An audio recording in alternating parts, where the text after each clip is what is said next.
Right now, there's $120 billion sitting on an abandoned wallet.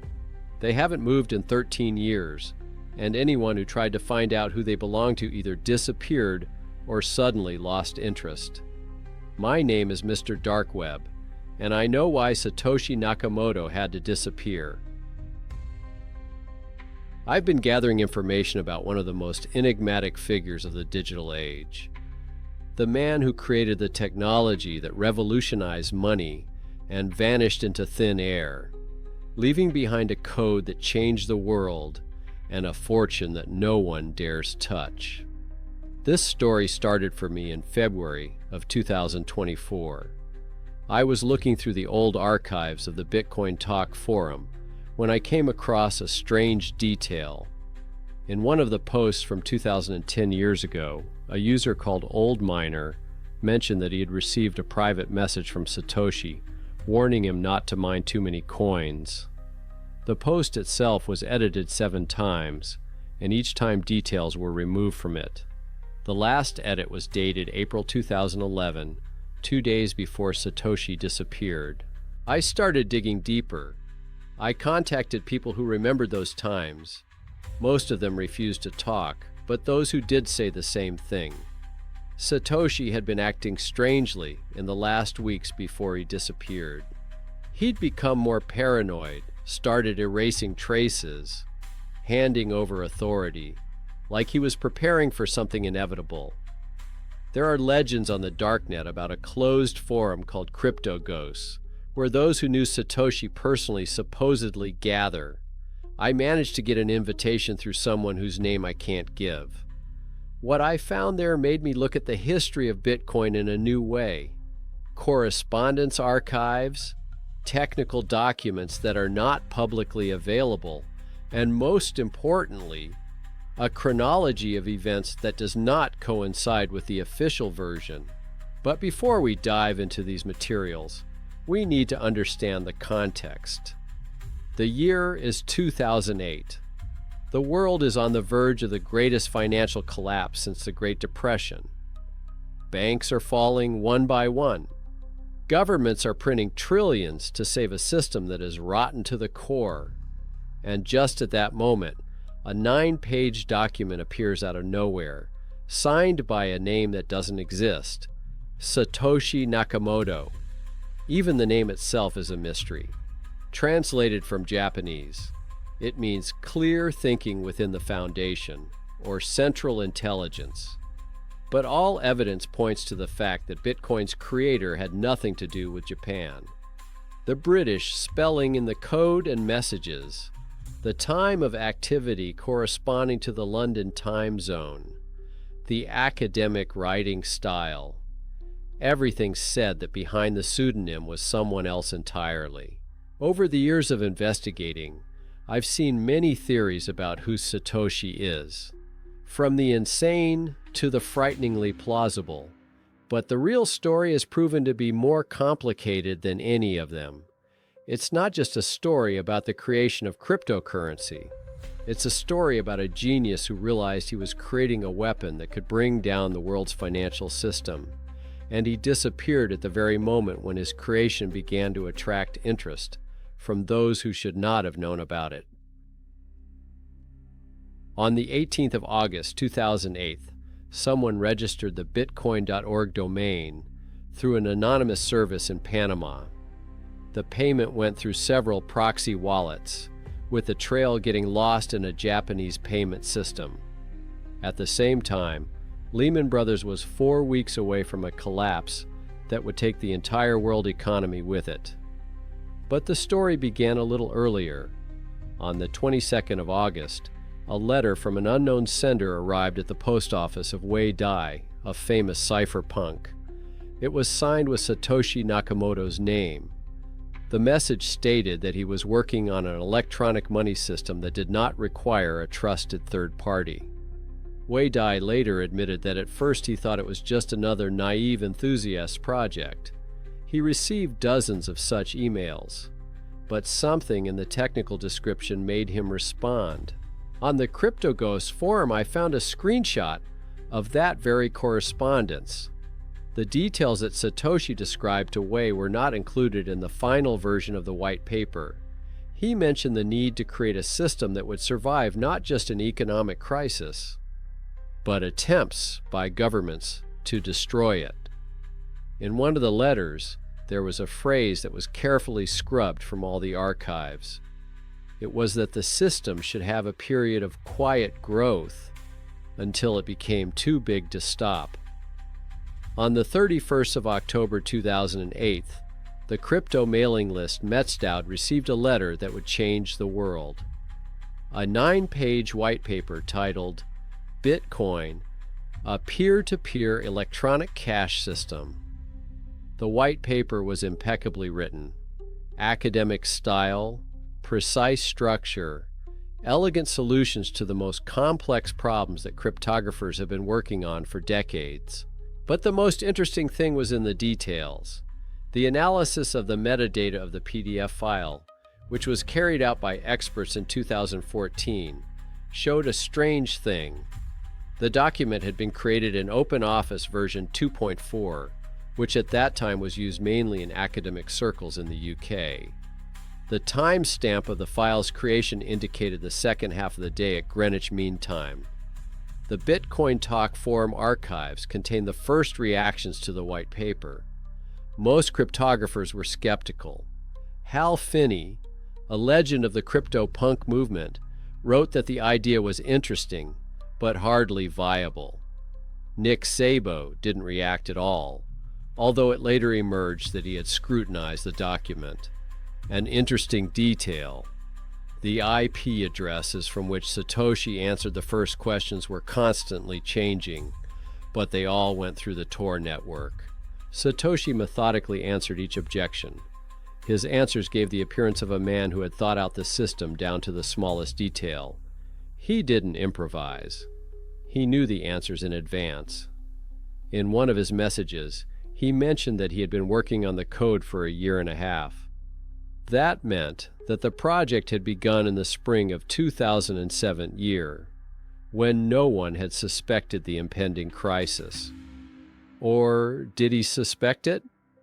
On the Crypto Ghosts forum, an old-timer under the nickname Ghost Trader claimed to have seen warnings of the impending collapse of the mortgage market in closed financial chat rooms in 2007. The same terms and language would later appear in Satoshi's comments about the traditional banking system. By December 2008, the world was on fire. Banks were falling like dominoes. Governments were printing money at an unprecedented rate. And that's when Satoshi announced that the code was ready. On the 3rd of January, 2009, while the world was celebrating the new year and hoping for the best, the first block of the new financial system appeared online. But there was one detail that was only noticed years later. A few days before Bitcoin's launch, all traces of Satoshi's preparatory work were thoroughly cleaned up. Drafts of code, test transactions, correspondence with early adherents, everything disappeared. It was as if someone had warned him that he would be hunted from the moment of launch. On the 3rd of January 2009, at 18 hours 15 minutes 5 seconds GMT, block number 0 was born, Genesis block. But what Satoshi had sewn into it turned a technical launch into a political manifesto. Hidden in the code of the first block was a text line: Chancellor of the Exchequer is ready to give banks a second state aid package. The headline was from the British newspaper The Times. It wasn't just a date proof. It was a declaration of war. It took me a long time to realize one strange thing. Why this particular newspaper? Why this particular headline? In the Crypto Ghosts archives, I found an answer that turned Satoshi's motives upside down. A user under the nickname Time Traveler claimed that the original version of the code had a different headline from the Financial Times, more harsh and accusatory. But hours before the launch, Satoshi replaced it with a more neutral one. It was as if someone had advised him not to be too radical. The first 50 bitcoins created in the Genesis block have a feature. They cannot be spent. It's not a bug, but a specially built-in feature. Satoshi sacrificed the first coins to prove he's not in it for the money. There was a legend in the closed chats of early miners that these 50 bitcoins were a kind of seal. If they ever came into circulation, it would mean that Satoshi was back. On the 9th of January 2009, block number 1 was mined. The 6 days between the first and second block is another mystery. With the power of the network at the time, the block should have appeared in 10 minutes. What was Satoshi doing for those 6 days? The official story is that he was testing the system, but analysis of the blockchain shows something else. On the Crypto Ghost forum, I found a post from someone calling himself Genesis Witness. He claimed that during those 6 days, Satoshi was creating a safety net, a series of transactions that could be activated in the event of an attack on the young system. Traces of these transactions are allegedly still visible in certain early blockchain patterns, but only if you know what to look for. On the 12th of January, the first transaction in Bitcoin's history took place.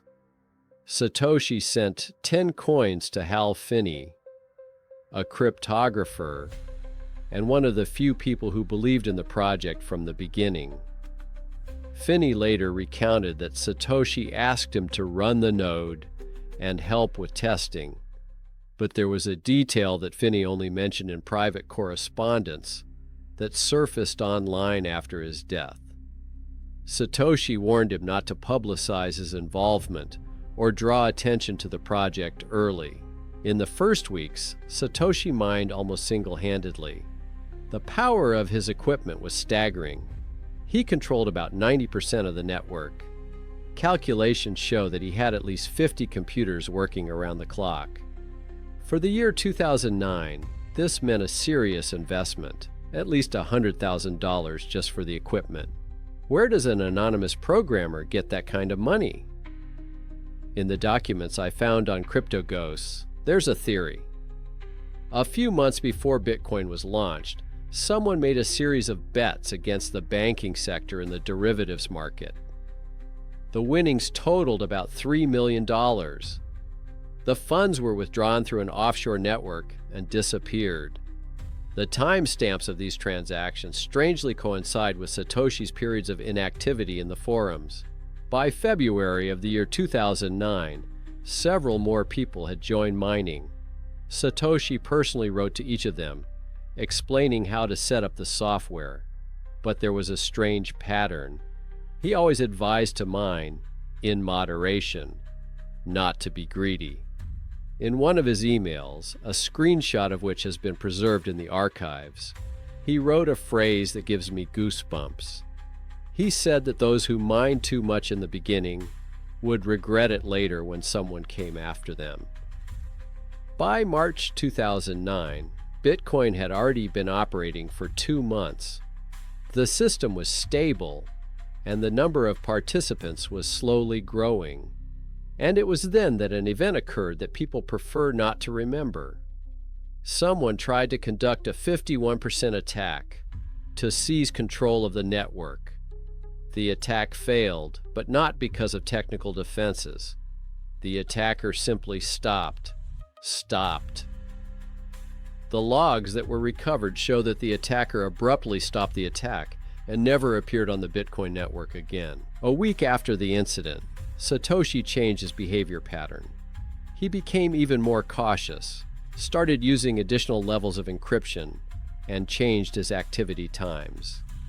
It was as if he realized that he was already being watched by those he had feared from the beginning. Everyone leaves traces, even the one who desperately tries to hide them. In 2 years of activity, Satoshi Nakamoto wrote about 80,000 words in forums, emails, and code comments, enough to create a digital portrait of him. The first thing that caught the researcher's eye was British English. Satoshi wrote color instead of color, optimize instead of optimize, bloody hard instead of damn hard. But there was one oddity which was noticed by an Oxford linguist who analyzed the texts in 2014. Sometimes, about 3% of the time, Americanisms slip through. It was as if the author had learnt to write in the British style on purpose, but sometimes forgot.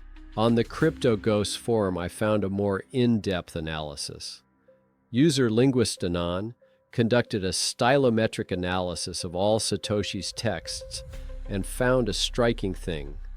The writing style varied depending on the topic.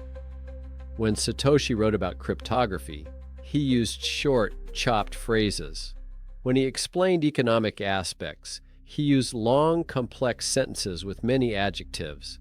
It was as if two different people were writing, but the most interesting thing was the activity patterns. Satoshi was almost never online between 5 in the morning and 11 in the afternoon GMT. This corresponded to nighttime on the east coast of the United States, or a working day in Europe. Analyzing 742 timestamps showed a clear pattern. Activity peaked at weekends, especially Saturday night UK time. Satoshi also left traces in the code. The comments in the source code revealed a man with an academic background. He used terms from scientific articles of the 70s and 80s, referring to little-known works on game theory. In one place of the code, there was a comment with a reference to an article of 1,983 years old about a Byzantine problem, which could be found only in the archives of 3 British universities. Another detail discovered on CryptoGhost is that Satoshi never made a typo, not a single one in 2 years. This is statistically improbable for such a large amount of text. Either he used an automatic checker and carefully proofread every post, or the texts went through an editor. In April of the year 2010, an incident occurred that revealed a lot about Satoshi's personality. A developer suggested adding a feature to Bitcoin that would allow it to track large transactions. Satoshi reacted unusually harshly. His response, which was later edited, included the phrase that the whole point of Bitcoin was to ensure that no one, especially governments, could control the flow of money. The original version of the post survived only in the search engine's cache and was deleted a few hours later. Satoshi was clearly interested in gold and the history of money. In his posts, there were references to the gold standard, the Bretton Woods system, even the ancient Roman denarii. In one of his posts, he mentioned that he had studied the reasons for the collapse of all known currencies over the last 500 years. Such knowledge gave away either an economist, a historian, or a man obsessed with the idea of creating an invulnerable monetary system. Analyzing the emotional coloring of the texts revealed another oddity. Satoshi became more tense with each passing month. If in 2009 his messages were full of enthusiasm, by 2010 there were notes of paranoia. He began to avoid personal questions, stopped joking, and became more formal. In December 2010, WikiLeaks announced that it was ready to accept donations in Bitcoins. Satoshi's reaction was panic, barely concealed behind restrained language. He begged WikiLeaks not to do this, saying that the project was not yet ready for such attention. One message, which he deleted 5 minutes after posting, included the phrase, "You don't realize what you're doing. They're coming for all of us." Satoshi's last few weeks of activity had been strange. He started to delegate to other developers, but he did it chaotically, as if he was in a hurry. Removed his name from the copyright on the official website. Handed over the cryptographic keys to the alert system. And most importantly, he began to erase traces of his presence on the internet. CryptoGhost has a screenshot taken on the 23rd of April 2011 Satoshi's last message in private chat is, "They're too close now.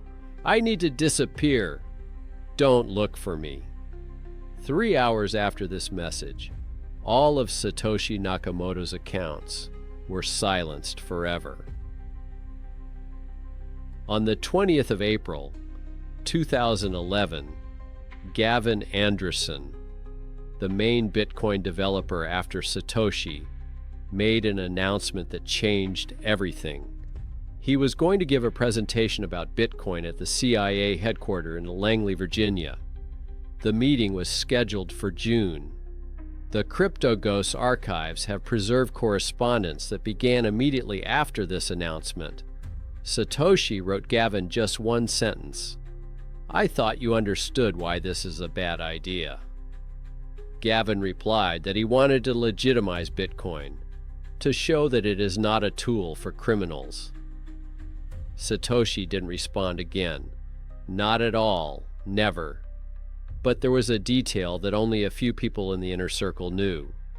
3 days before Gavin's announcement, someone tried to gain access to the server where Bitcoin source code was stored. The attack was repelled, but the attacker's IP address led to a government address range in Maryland, 20 kilometers from NSA headquarters. On the 23rd of April, Satoshi sent his last known letter to Mike Hearn, one of the developers. It contained a phrase that has been quoted thousands of times since. "I've moved on to other things. Bitcoin is in good hands with Gavin and all of you." But there was a second part to the letter, which Hearn didn't reveal until 2016. Satoshi wrote, "Don't turn me into a mysterious figure. It will only hurt the project." On the same day, the 23rd of April, several strange events took place. The bitcoin.org domain was re-registered to another person. All backups of early versions of the code disappeared from several servers at the same time. Most importantly, someone tried to withdraw bitcoins from one of Satoshi's early addresses. The transaction failed, but the very fact of the attempt meant that someone had partial access to his keys.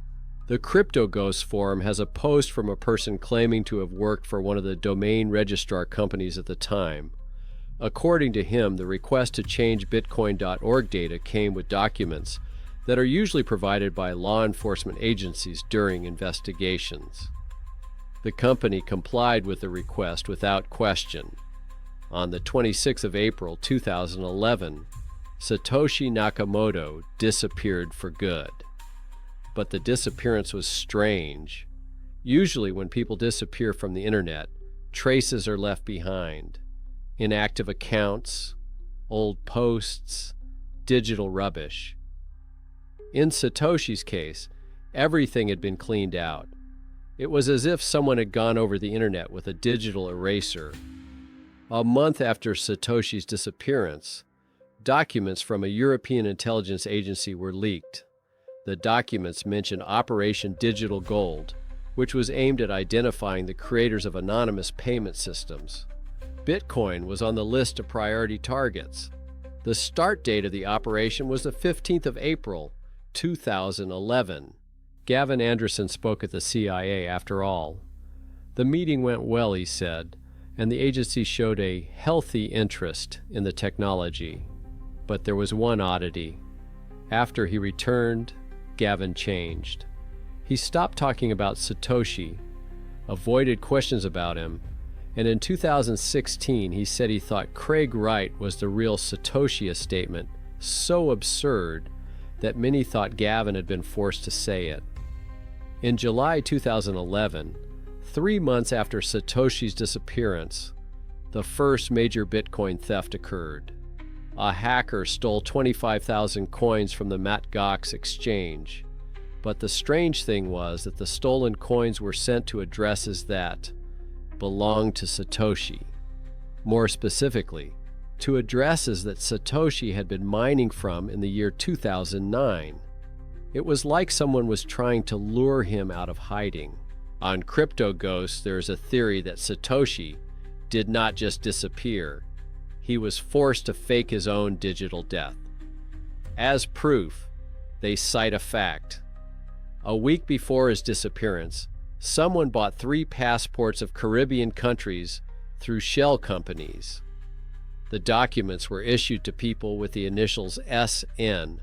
All 3 were men in their 40s, with higher education in computer science.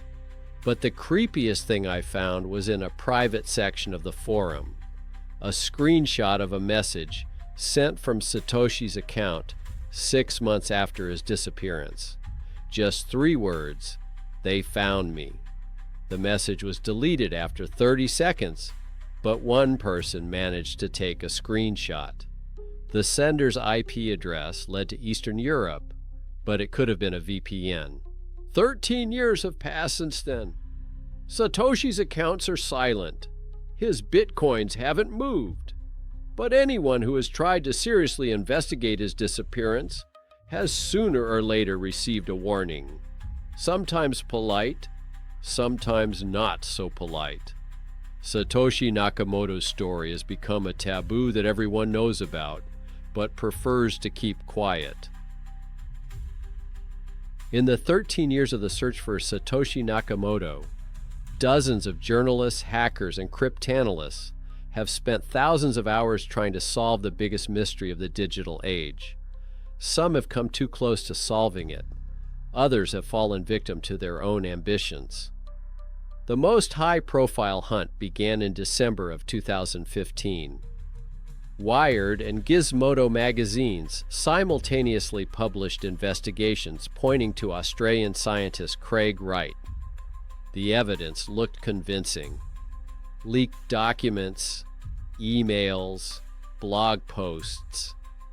A few hours after publication, the Australian Tax Office searched Wright's home. Coincidence? The folks at CryptoGhost think otherwise. Craig Wright was the perfect candidate. Multiple degrees, publications in cryptography, enough wealth to buy 50 computers in 2009. But the devil was in the details. The contract between Wright and his late partner Dave Clayman mentioned a trust for 1,100,000 bitcoins. The PGP keys in the document were dated 2008. It's perfect. Too perfect. Cryptographers were quick to spot the forgery. PGP keys were created retroactively in the year 2014. Wright's blog posts about Bitcoin turned out to be edited after the fact. But what's most revealing is the stylometric analysis. Wright's writing style was radically different from Satoshi's. Where Satoshi was succinct, Wright is verbose. Where Satoshi was modest, Wright was narcissistic. In May of 2016, Wright arranged a proof for several journalists and Gavin Anderson. He signed a message with a key from an early Bitcoin blockchain. Gavin believed it. But when experts demanded public proof, Wright cited emotional pressure and refused. In the crypto community, he was nicknamed Fiktoshi. The best part came later. Dave Clayman's family sued Wright, accusing him of stealing his partner's bitcoins. During the trial, startling details surfaced. Wright claimed that he couldn't access the bitcoins until 2020 because of some sort of cryptographic time lock. When the deadline approached, the bitcoins never moved. In March 2024, a British court officially ruled, Craig Wright is not Satoshi Nakamoto, and his documents are forgeries. But there was a detail that few noticed. During the trial, Wright said that the real Satoshi would never reveal himself because that would mean his death. When the judge asked for clarification, Wright fell silent and never returned to the subject. Another serious candidate is Nick Szabo, the creator of the BitGold concept. Linguistic analysis showed striking similarities in writing style. Both used double spaces after dots, rare technical terms, and similar turns of speech. Szabo wrote about the problem of trusted third parties months before Bitcoin's emergence. After Bitcoin's launch, he was strangely silent about his BitGold project. On Crypto Ghosts, a man was found who claimed to have attended a closed conference of cryptographers in 2008 year. According to him, Sabo presented a concept strikingly similar to Bitcoin, but under a different name. When someone asked about practical implementation, Sabo said that the time has not yet come. Not yet. But Sabo's theory has gaps. He is an active Twitter user, a public figure, the exact opposite of the paranoid Satoshi. Plus, Satoshi didn't know about BitGold before he was told about it after the white paper was published. It's weird not knowing about the work of the person you claim to be. Hal Finney, the first person after Satoshi to launch the Bitcoin node, was also under suspicion.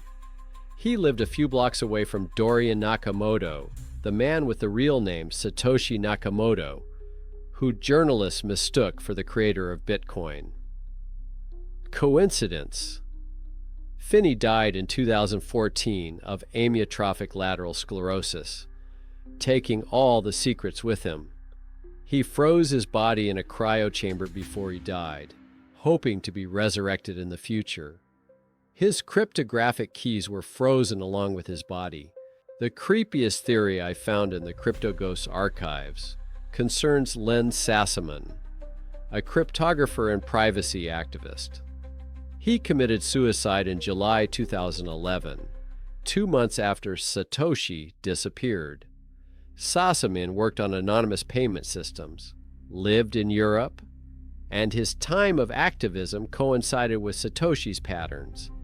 In his suicide note, he wrote a cryptic phrase about unfinished work that must now be finished by others. But all these investigations hit the same wall. As soon as the hunters get too close to a clue, strange things start happening. Documents go missing, servers go down, sources suddenly go silent. One journalist told me that after publishing an investigation about Satoshi, men in suits came to his house and politely asked him to switch to other topics.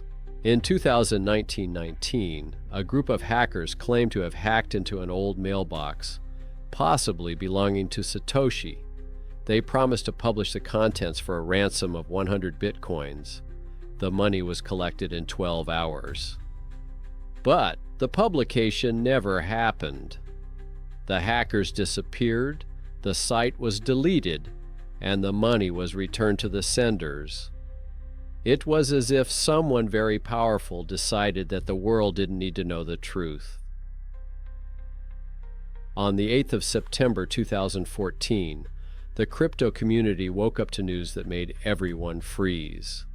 The mailbox SatoshiVistomail.com, which had been silent for 3 years, suddenly came to life. The message was short: "I am not Dorian Nakamoto." 4 words that set off a chain of events that revealed more than anyone expected. 6 months earlier, Newsweek magazine published a sensational investigation. Journalist Leah Goodman claimed to have found the real Satoshi, Japanese-American engineer Dorian Prentice Satoshi Nakamoto from California. The poor man instantly became the victim of media hysteria. Journalists besieged his house, chased him in the streets. Dorian denied involvement in Bitcoin, but no one believed him. And now, after 6 months of silence, someone has decided to defend an innocent man. But who?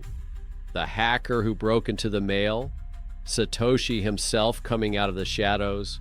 Or a third person who had access all along? On the CryptoGhosts forum, I found a post from someone calling himself Mail Cracker. He claimed to be the hacker. According to him, the hack was ridiculously simple. Password recovery via a secret question. The answer was found in Satoshi's early posts on the P2P Foundation forum, but then things got weird. After sending the message about Dorian, the hacker tried to examine the contents of the mailbox. Most of the emails had been deleted back in 2011, but there was one unsent message in the drafts, dated 25th April 2011, the day after Satoshi's official disappearance. The text was encrypted, but the headline was clear: Insurance. Mailcracker claimed to have spent weeks trying to decrypt the message. When he succeeded, the content shocked him so much that he immediately removed all traces of the hack and disappeared from the network. Before leaving, he left only one phrase. The message contained private keys to wallets containing 700,000 bitcoins and instructions on what to do if something happened to the author. 2 days after the hack, the inexplicable happened. Several early Bitcoin addresses, inactive since 2010, suddenly showed microtransactions, 1 Satoshi each. The community exploded with theories. Is this Satoshi showing that he's alive? A warning? Or is someone testing stolen keys? A pattern could be seen on the Blockchain Explorer. The addresses to which the Satoshis were sent formed a sequence. When someone figured out how to convert them to ASCII code, the message was, "Not your keys, not your coins." A classic cryptocurrency mantra about the importance of controlling private keys. But why now? CryptoGhost's archives include a screenshot from the Black Market Reloaded Darknet forum. 3 days before the hack, there was an advert for the sale of information about the identity of Satoshi Nakamoto. The price was 10,000 bitcoins.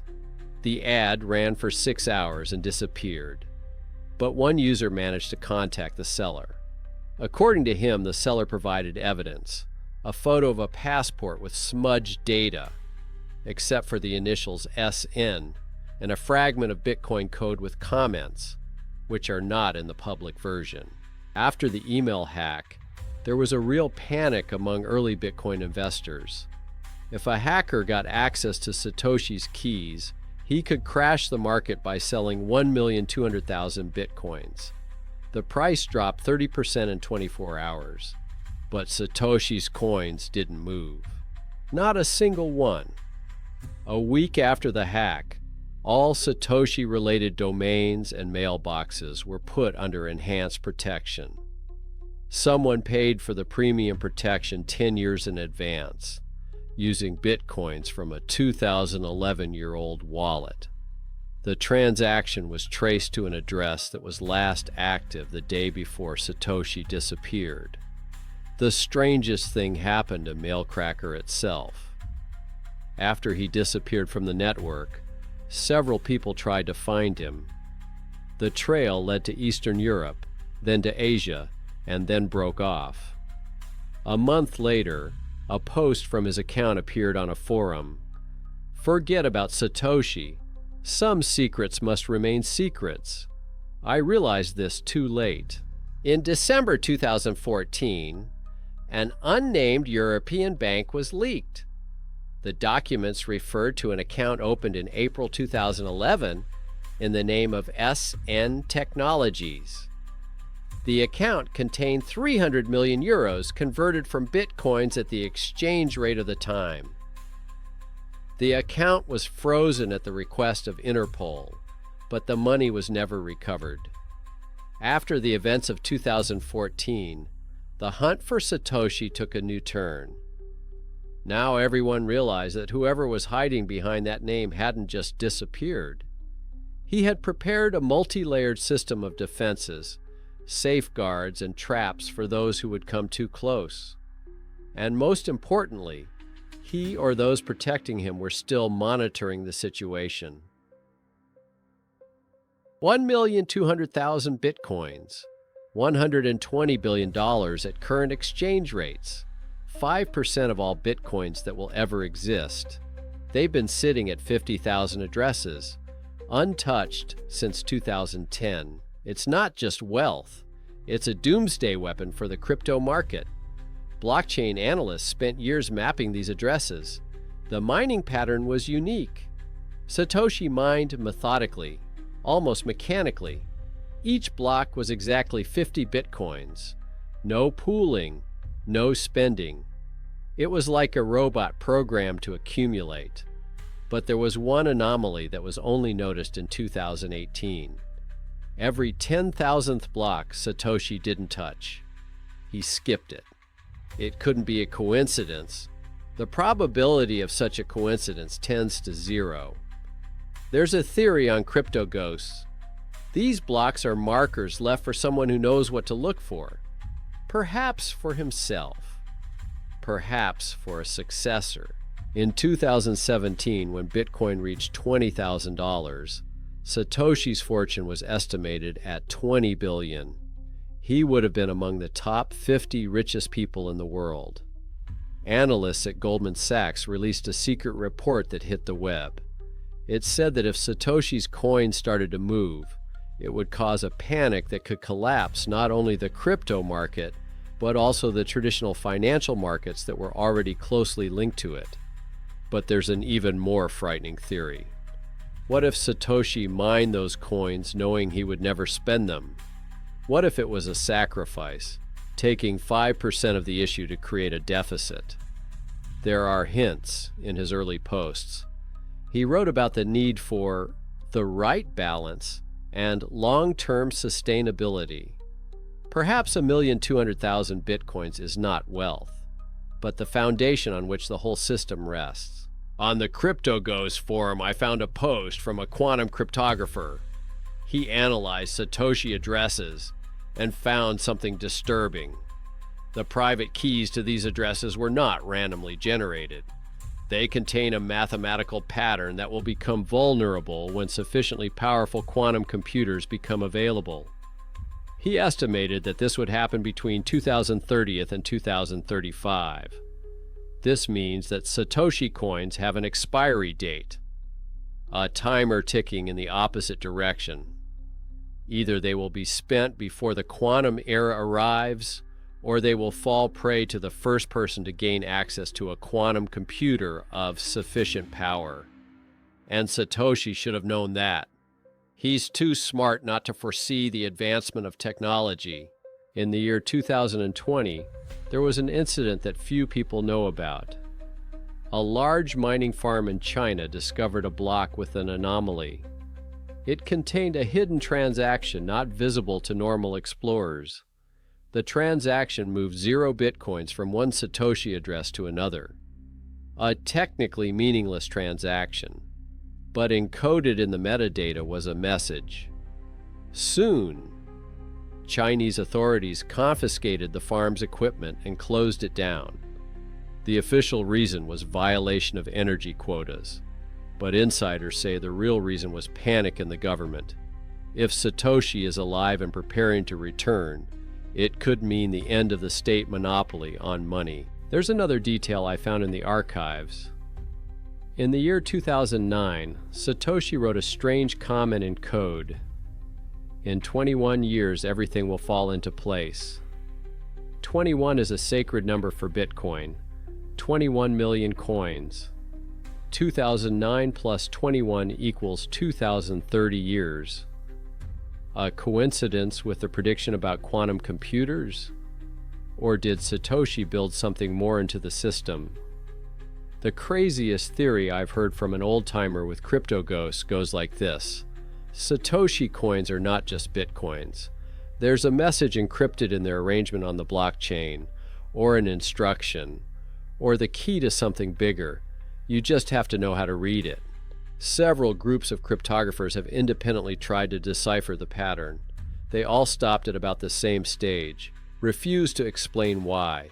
In April of 2024, the event that led me to start this investigation occurred. A transaction appeared on the blockchain from an address that had been silent since 2010. Not Satoshi, but close.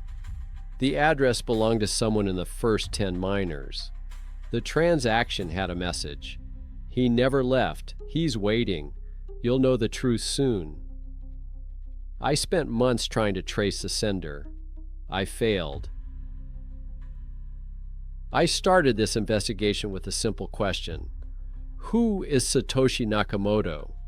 But as this investigation progressed, I realized that was the wrong question.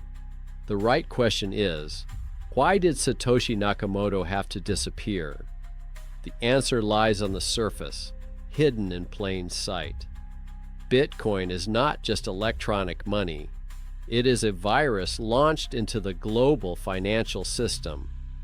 A virus that cannot be stopped as long as the internet exists.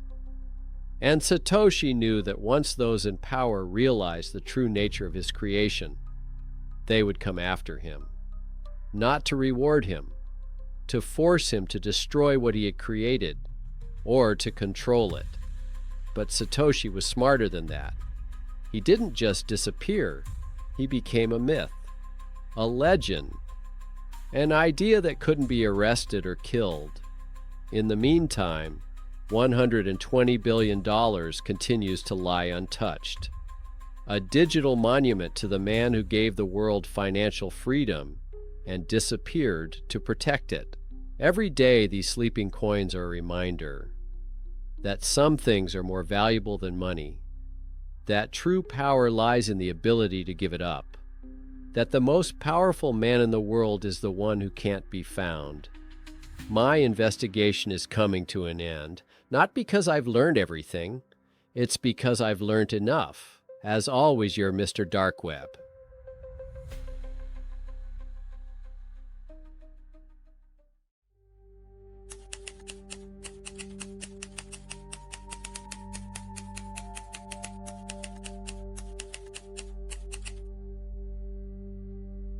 Stealing $1 billion without leaving the room is possible. I know this because I've seen footage of people who have almost done it. My name is Mr. Dark Web, and what I'm about to share today will forever change the way you think about money security in the digital age. February 2016. While the world was watching the US elections and the Olympics in Brazil, a group of people in a dark room somewhere in Asia were preparing to rewrite the history of cybercrime. They wore no masks. They didn't break into vaults. Their weapons were keyboards, and their targets were the central bank of an entire nation. It's a story I've been piecing together. Fragments from Darknet forums, leaks from insiders, surveillance footage from Manila casinos that surfaced where it shouldn't have. Some participants in these events are still at large.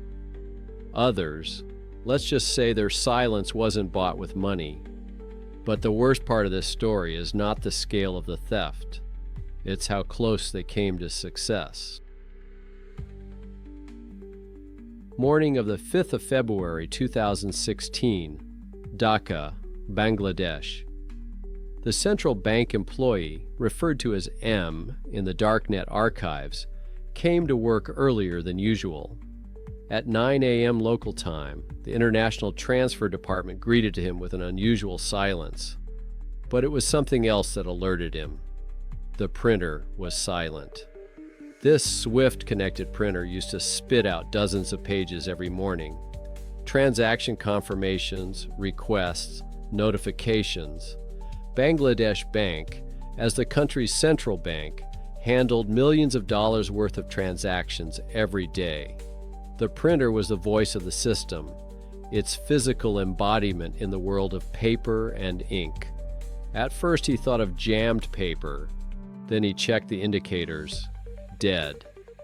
The screen didn't glow. The power button was unresponsive. The cable was in place. The technician he called confirmed his worst fears. The printer software was corrupted, deliberately. At this time, 12,500 kilometers from Dhaka, in New York City, a Federal Reserve Bank employee was staring at the screen with growing bewilderment.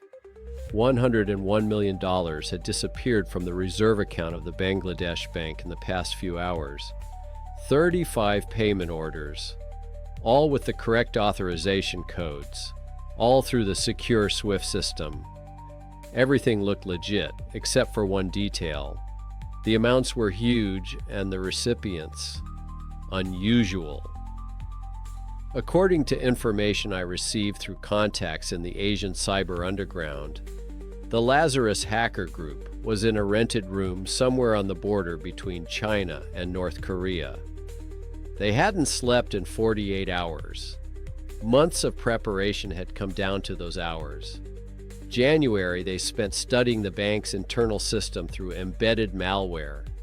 Every process, every procedure, every weakness was studied and recorded. The choice of time was a masterpiece of planning. Friday in a Muslim country meant the end of the working week. Saturday and Sunday paralyzed New York.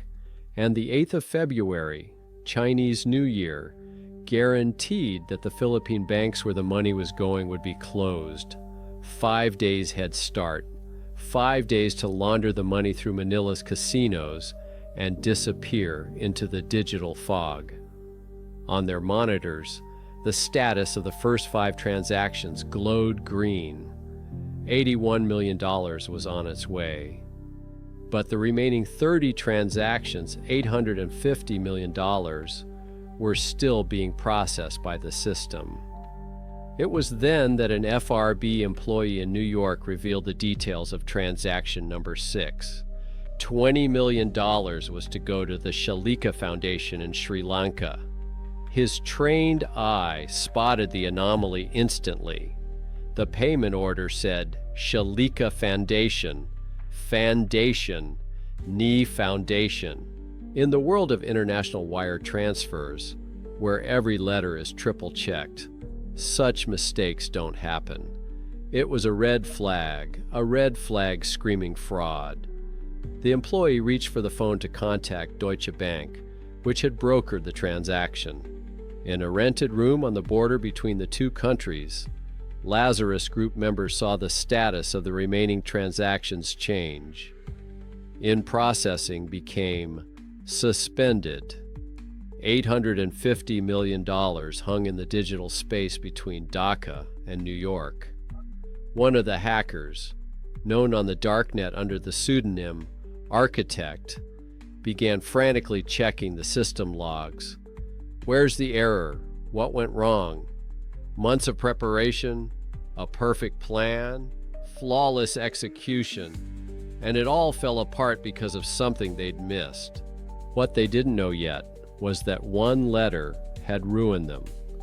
A typo someone on the team had made while preparing the payment documents. Maybe from fatigue, perhaps from haste. Perhaps it was just ironic that the greatest digital heist in history had failed because of the most human of all mistakes. But time was already working against them.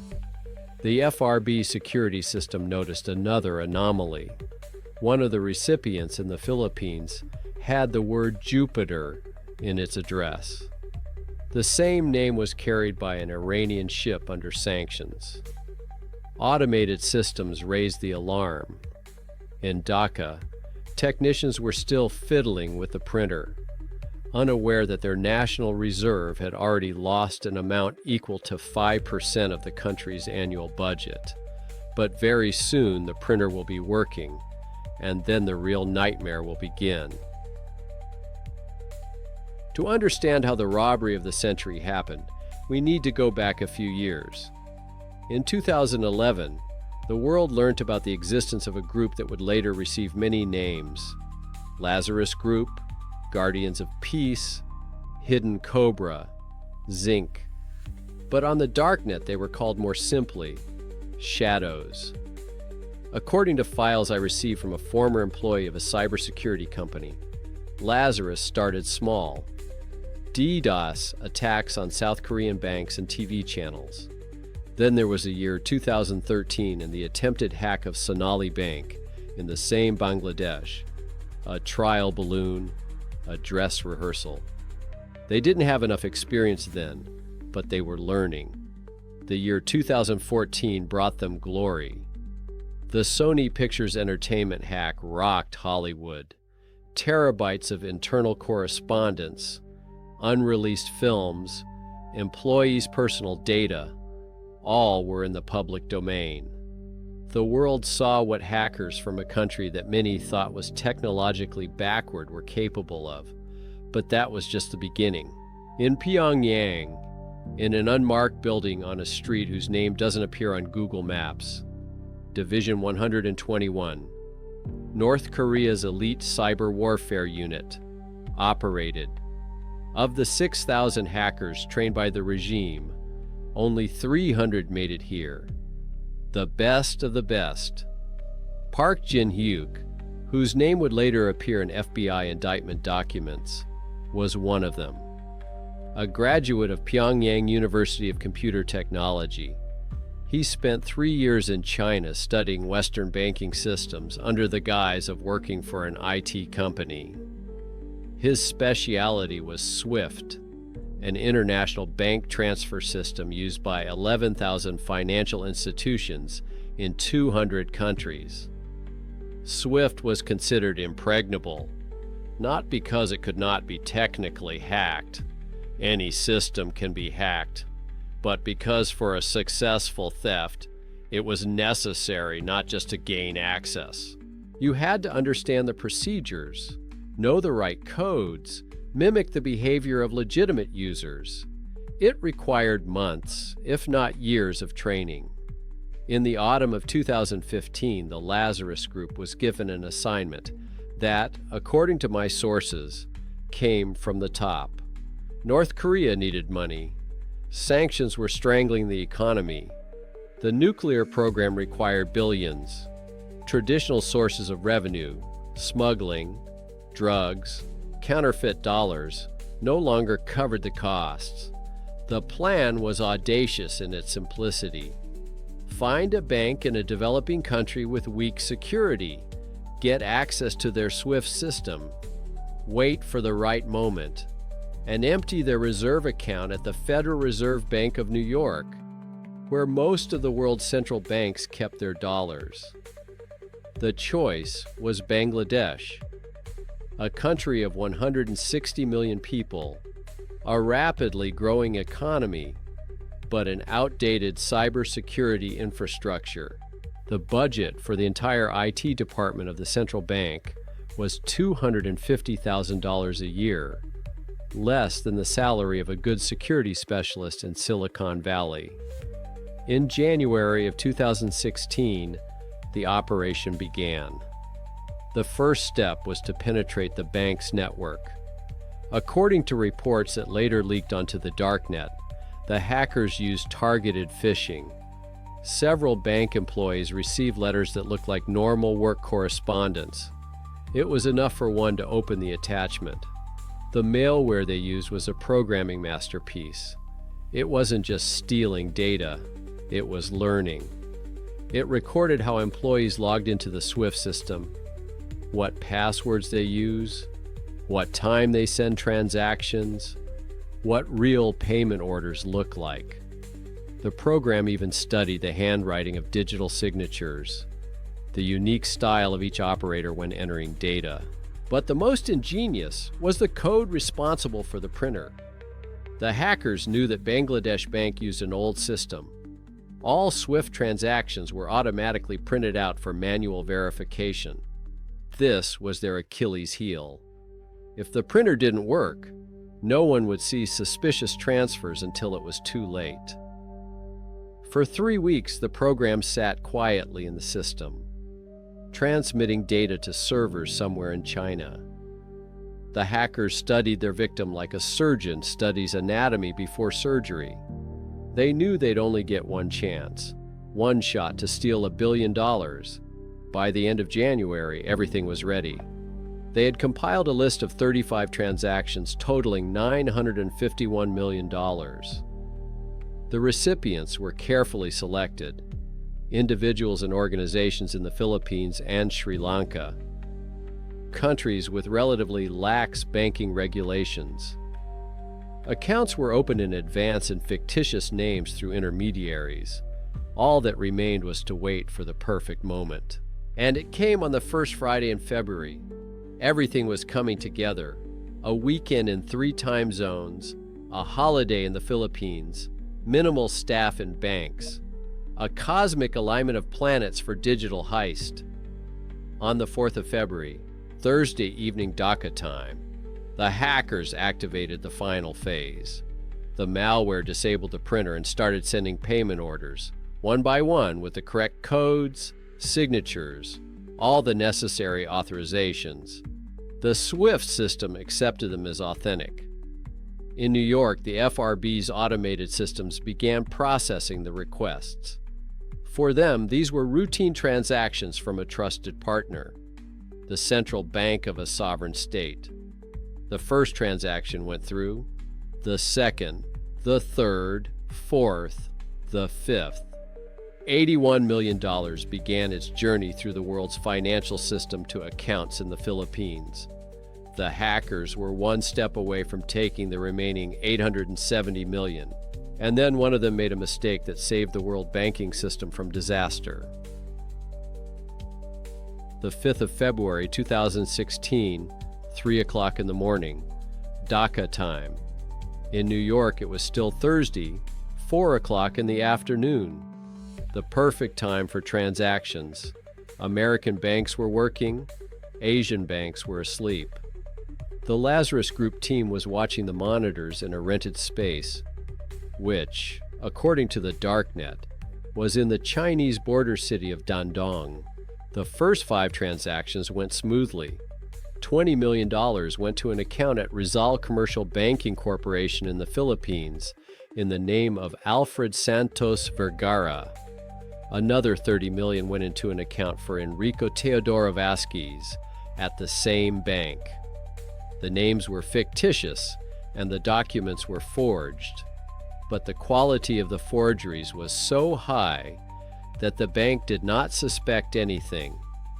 The remaining $31 million was distributed among 3 other accounts. All 5 accounts had been opened in May 2015 and had been lying untouched ever since, accumulating a history of ordinary small transactions so as not to arouse suspicion. But the real prize was ahead. The 30 remaining transactions were to bring in $870 million. The largest transfer, $350 million, was addressed to an account at the same RCBC. If it went through, it would become the largest single bank transfer in Philippine history.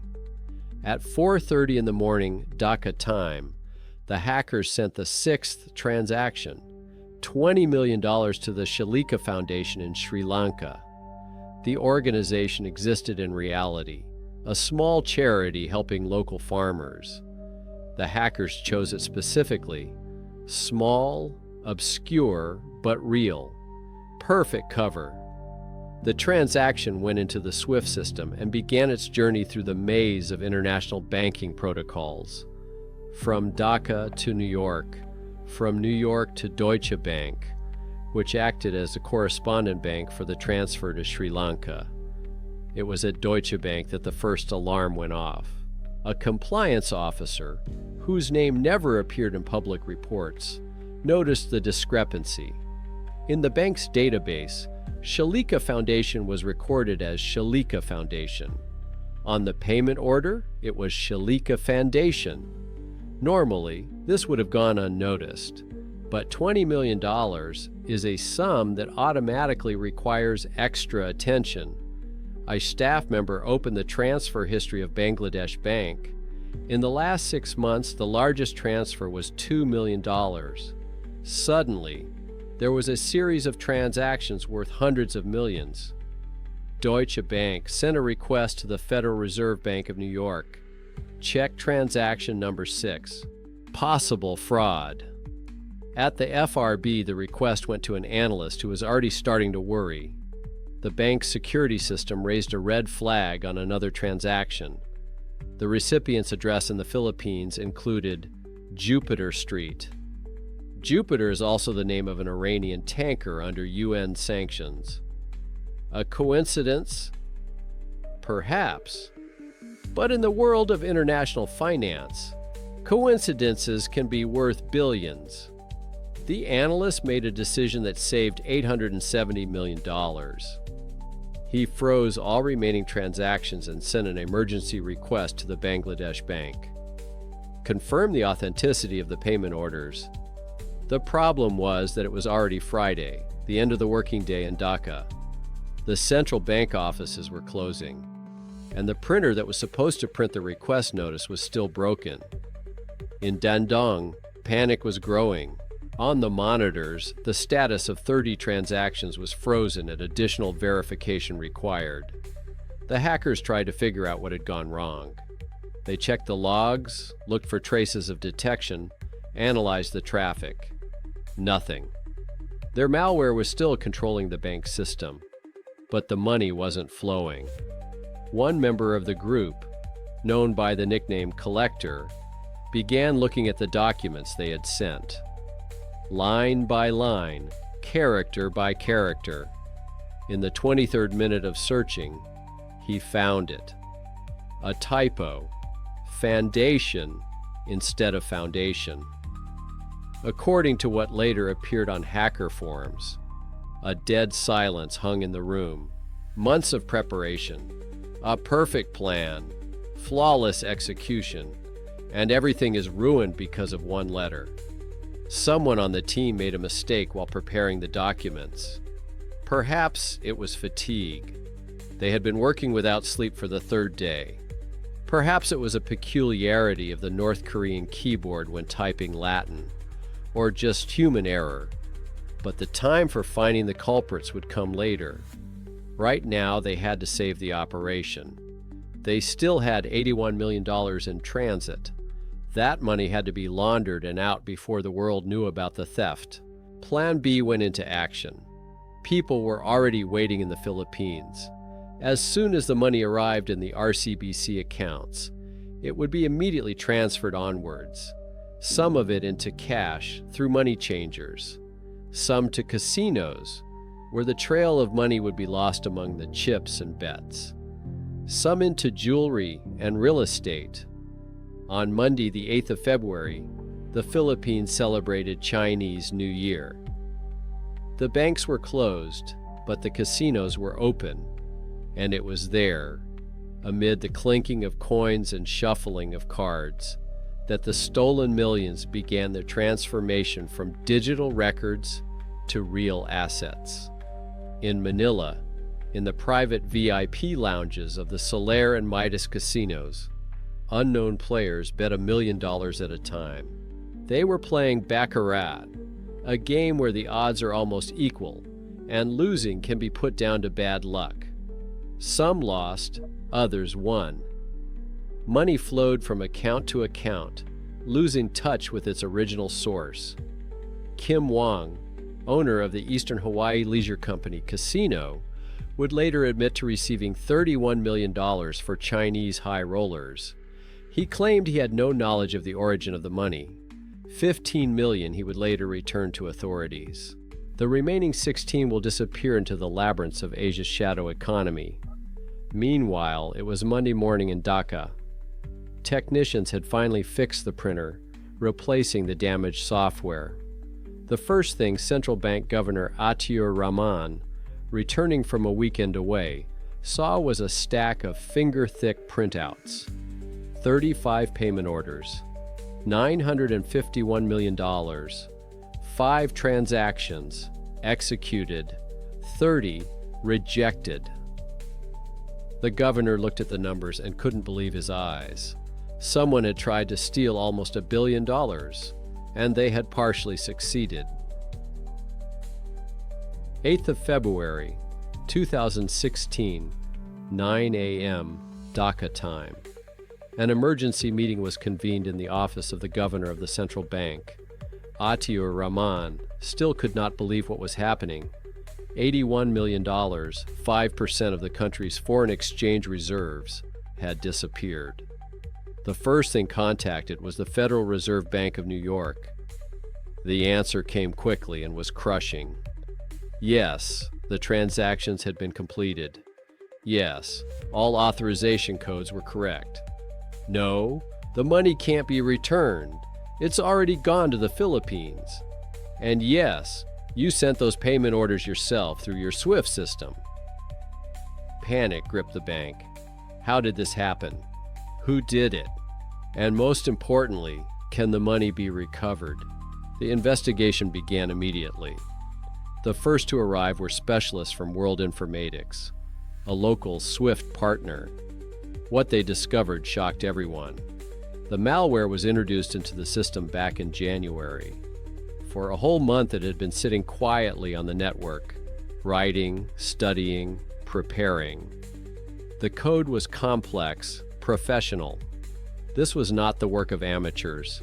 Not only did it steal credentials, it could mimic the behavior of legitimate users, generate the right authorization codes, even forge digital signatures.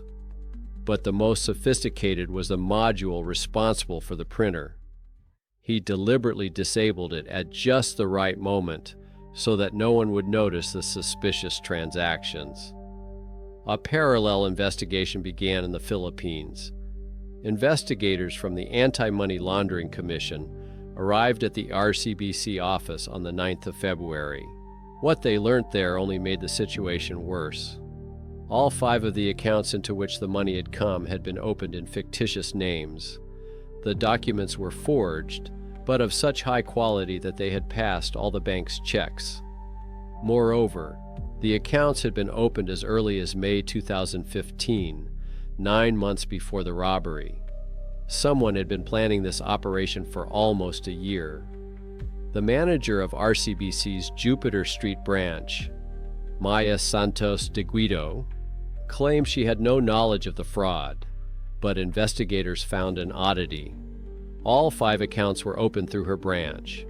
All the paperwork passed through her hands, and she was the one who authorized the immediate withdrawal as soon as the money arrived. By the time investigators got to the accounts, they were empty. The money had gone further, to currency broker Philrem Felix, who converted it into Philippine pesos, then back into dollars, muddling the trail. Some of the money was withdrawn in cash. Bags of millions of dollars were taken out of the bank in broad daylight.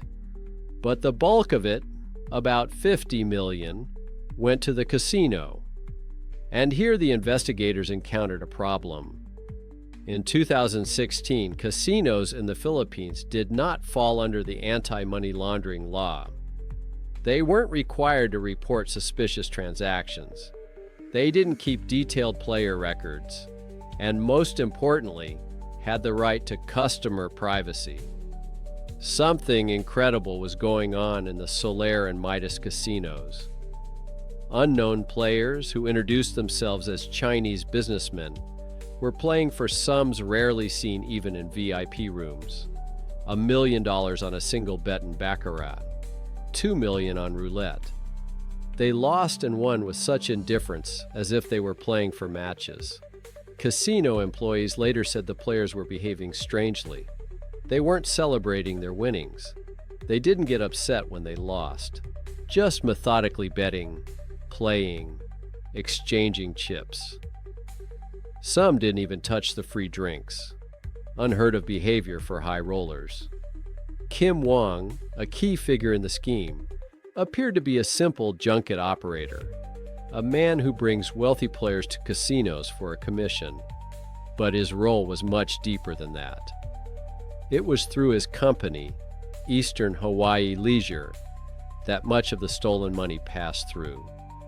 He would later admit that he received instructions from 2 Chinese nationals, Ding Jiji and Gao Shushua, but those names turned out to be as false as everything else in the story.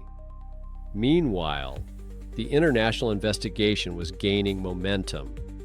The FBI got involved in the case as early as the 10th of February. They were interested not only in the theft, but also in the methods. The handwriting was familiar, too familiar. Symantec experts were the first to spot the similarities. The malware code had unique markers, specific functions, variable names, even the style of comments. They had seen it all before. In the code used in the Sony Pictures hack of 2014, BAE Systems, a British cybersecurity company, did their own analysis. Their conclusion was unequivocal. It was the work of the Lazarus Group, North Korean state-sponsored hackers, the same ones who terrorized South Korea, hacked Hollywood, and have now moved on to outright bank robbery. But proving North Korea's involvement was nearly impossible. The servers used to control the hack were in China. The IP addresses went nowhere. All traces ended at the border of the world's most closed country. In March 2016, the unexpected happened. In Sri Lanka, a suspicious transfer of $20 million, the same transaction with a typo, was detained. The Pan Asia Bank, through which the money was to pass, froze it at the request of the authorities. The $20 million was recovered, a small victory amidst a general catastrophe, but the bulk of the money, some $63 million, was gone forever. The trail ended in Macau, the gambling capital of Asia. From there, intelligence reports say, the money went to North Korea through a network of shell companies and cryptocurrency exchanges. For Bangladesh Bank, the consequences were catastrophic. Atiur Rahman resigned on the 15th of March, taking responsibility for the security failure. RCBC was fined 1 billion pesos, the largest fine in the history of the Philippine banking regulator. Maya de Guido was sentenced to prison for money laundering, although she still maintains her innocence. SWIFT has launched a global program to improve security. New protocols, mandatory two-factor authentication, anomaly detection systems. But everyone realized the bitter truth. If Lazarus could do it once, they would try again. And they did. In October of 2016, an attempt to steal $60 million from Tien Phong Bank in Vietnam. In December, an attack on a bank in Ecuador. 2017, Far Eastern International Bank in Taiwan, $60 million stolen. 2018, Banco de Chile, $10 million. Lazarus Group turned the theft of money into an assembly line. But none of the subsequent operations reached the scale of the Bangladeshi heist, because the world was warned, with one typo. There is a theory in forensic science called the Locard principle. A criminal always leaves a trace. In the physical world, this can be fingerprints, hair, skin particles. In the digital world, Lazarus Group left something more interesting. Handwriting. Analysis of the malicious code used in the robbery revealed surprising details. The programmers who wrote it did not study at Western universities. Their style betrayed the North Korean school of programming. Specific constructions unique to Pyongyang University of Computer Technology. Even the errors in the English code comments follow the patterns of Korean grammar. But the most revealing was the timestamp of the code compilation. The program was compiled during working hours, Pyongyang time. Not at night like normal hackers work. Not on weekends. On a normal working day, 9 to 6. It was work. The normal office work of government employees. In August 2018, the U.S. Department of Justice indicted Park Jin-hyuk, the only hacker whose real name had been identified. The 179-page indictment detailed his role not only in the Bangladesh bank heist, but in dozens of other cyber attacks around the world. Pak was a ghost. No photos except for one blurry one from his university days. No social media footprints. Just aliases on the Darknet and millions of lines of malicious code. The man who nearly brought down the world's banking system remained a shadow. But why North Korea? The answer came from defectors and intelligence analysts. The regime desperately needed money. Sanctions after the nuclear test had cut off almost all sources of currency. Traditional methods, arms sales, drug trafficking, currency counterfeiting, no longer worked. The world has learned how to track them. Cyber attacks have become the perfect solution. Low cost, high return, almost zero risk. Even if you get caught, what can they do? Put more sanctions on a country that is already under every possible sanction? Arrest hackers who never leave North Korea? The UN estimates that by the year 2022, the Lazarus Group and its affiliated groups had stolen more than $2 billion in cryptocurrency and fiat money. These funds went directly to finance nuclear and missile programs. Each coin stolen brought Pyongyang closer to building an intercontinental ballistic missile. But back to the typo. One letter. The difference between foundation and fandation saved $870 million. Had it not been for that mistake, the consequences would have been catastrophic. Imagine, the central bank of a sovereign nation loses $1 billion over a weekend. Panic in the currency markets, the collapse of the taka, Bangladesh's national currency, a banking crisis that could spread throughout South Asia, and worst of all, a precedent. If you can rob one central bank, why not try it with others? SWIFT processes $5 trillion worth of transactions every day. If hackers proved that the system was vulnerable, trust in it would collapse. And without SWIFT, the global financial system would have returned to the 19th century, to paper checks and couriers with suitcases of money. The typo was a salvation, but it also became a warning. In the SWIFT report for the year 2019-19, there were 1,200 attempts to hack into banking systems. Most of them were repelled, but some have succeeded. Vietnam's Tien Phong Bank lost $1 million before it stopped the theft. Ecuador's Banco del Austro, $12 million. Taiwan's Far Eastern International Bank, $60 million. India's City Union Bank nearly lost $2 million. All of these attacks bore the Lazarus signature. The Philippines learned its lesson. In 2017, casinos were included in the list of organizations obliged to report suspicious transactions, but it was too late. The money was gone, the trail was gone, and the criminals went unpunished. RCBC is still suing Bangladesh Bank. The Philippine bank claims to have been victimized by the fraudsters as much as the Bangladeshis. Bangladesh Bank is demanding compensation for all losses. Courts are going on in New York, Manila, Dhaka. Lawyers are getting rich, but the money is not being recovered. Kim Wong, after recovering $15 million, disappeared from public view. His casino continues to operate. No one asks too many questions. After all, he was just a middleman too. Or was he? Maya de Guido, the only person who went to prison in the case, was released in 2022. She continues to claim that she was a patsy, that the real organizers remained in the shadows. She may be right. What about the Lazarus Group? They didn't stop.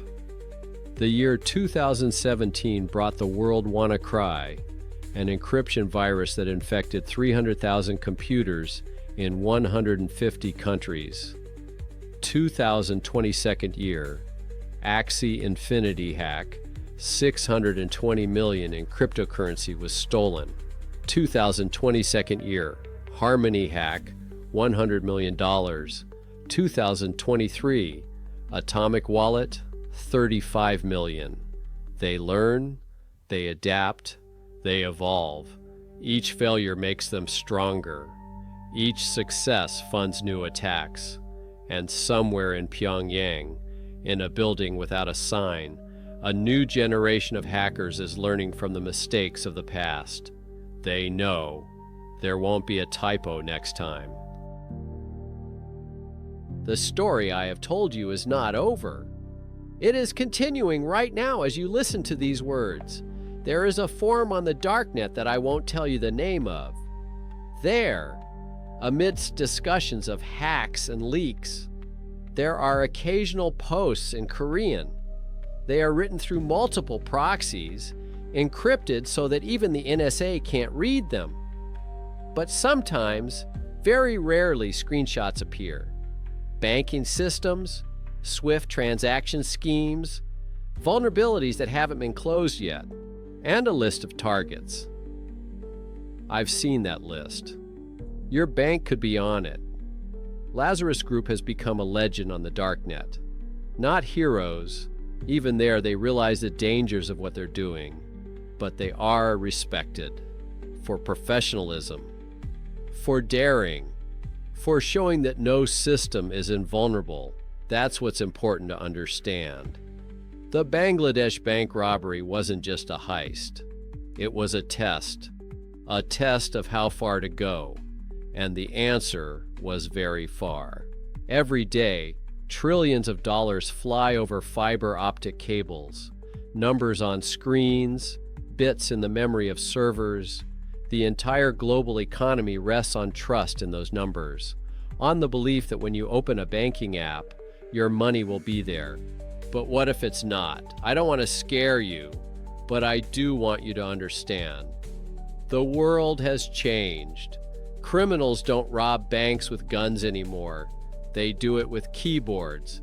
And the only thing that stopped them in February 2016 was a typo. One letter saved $1 billion. One human error stopped the perfect digital crime. The irony is that in a world where we increasingly trust machines, it is human error that is both salvation and damnation. Next time, there may not be a typo. Or there will be, but not in the bank's favor. And then you'll wake up in the morning, open your banking app, and see zero where your savings were yesterday. It's not a question of if, it's a question of when. Thank you for listening to this story. And remember, in the digital world, you're only as safe as the weakest link in the chain. And the weakest link is always a human being. Be careful. Double check. And never, ever make typos in important documents. You never know which one might be worth $1 billion. As always, Mr. Dark Web.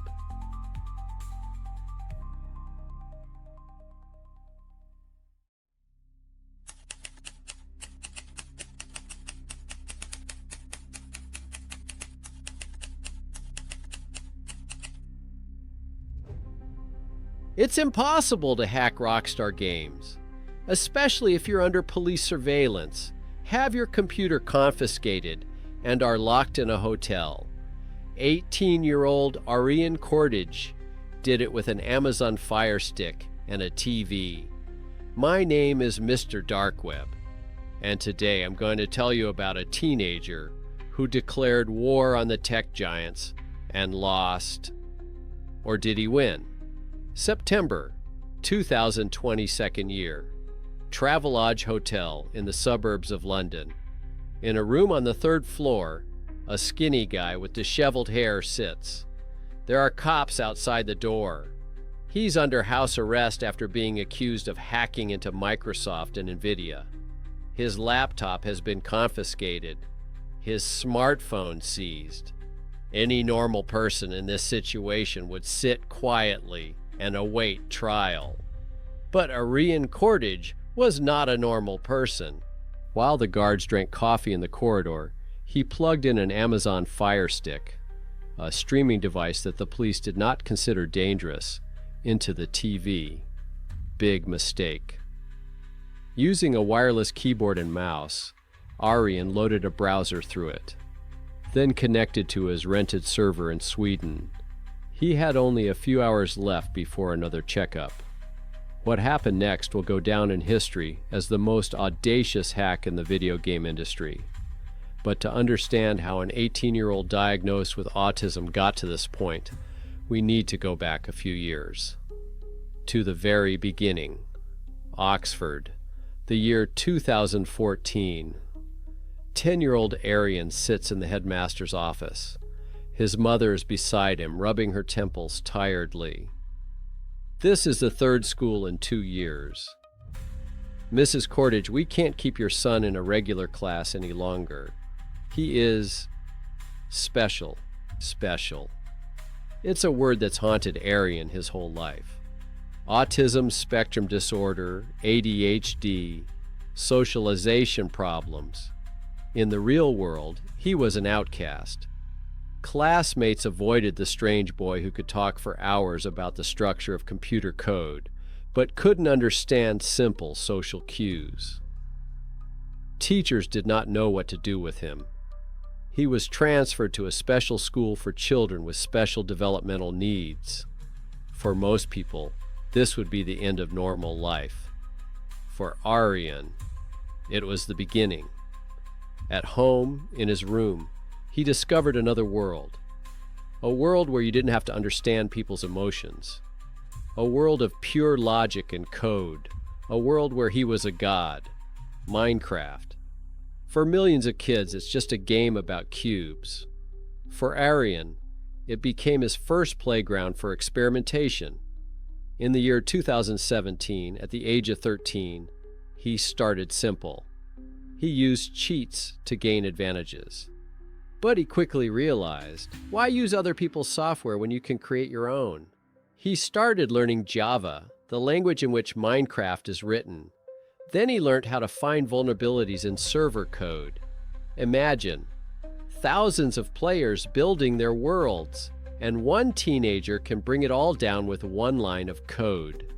Power. For the first time in his life, Arian felt real power. By the year 2019, 15-year-old Arian had grown out of Minecraft. Childhood games no longer interested him. He wanted more, and then something happened that changed everything. He hacked into a page on NASA's website. Yes, you heard right. The U.S. National Aeronautics and Space Administration. Of course, it wasn't a secret database, just one of the public pages. But for the Oxford teenager, it was like landing on the moon. He took a screenshot of the official NASA website with his signature. White Doxman was here. He posted this screenshot on a hacker forum, and that's when it got interesting. Personal messages poured in by the dozens. Cool, man. Teach me. Want to join our team? For the first time in his life, Arian was popular. For the first time, he was respected. In the real world, he remained a weird autistic teenager. On the Darknet, he became a legend. He started talking to other hackers. He learned about methods he had only read about before. SIM swapping. It's as if you could intercept someone else's phone number and get all the SMS with confirmation codes. Social engineering.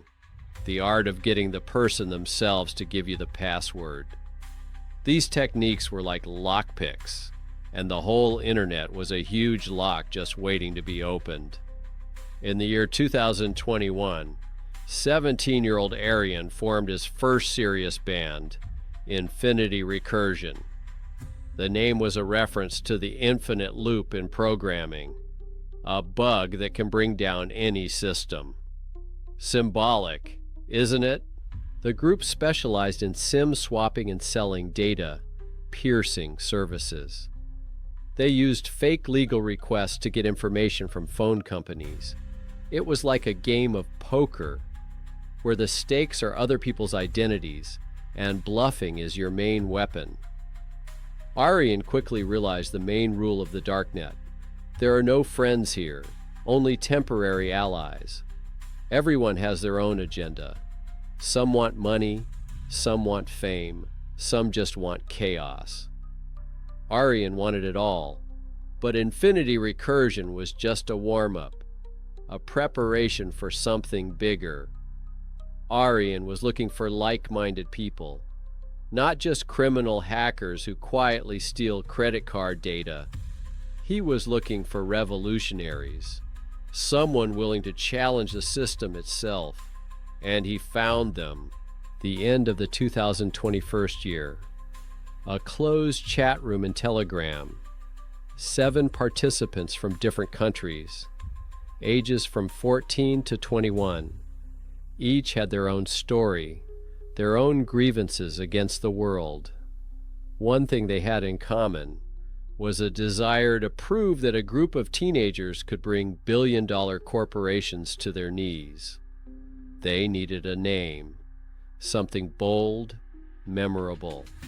Someone suggested digital chaos. Someone else suggested system crash. But Arian came up with a better one. Lapsus, a mistake, a blunder, an oversight, with a dollar instead of an S, as a mockery of those who think only of money.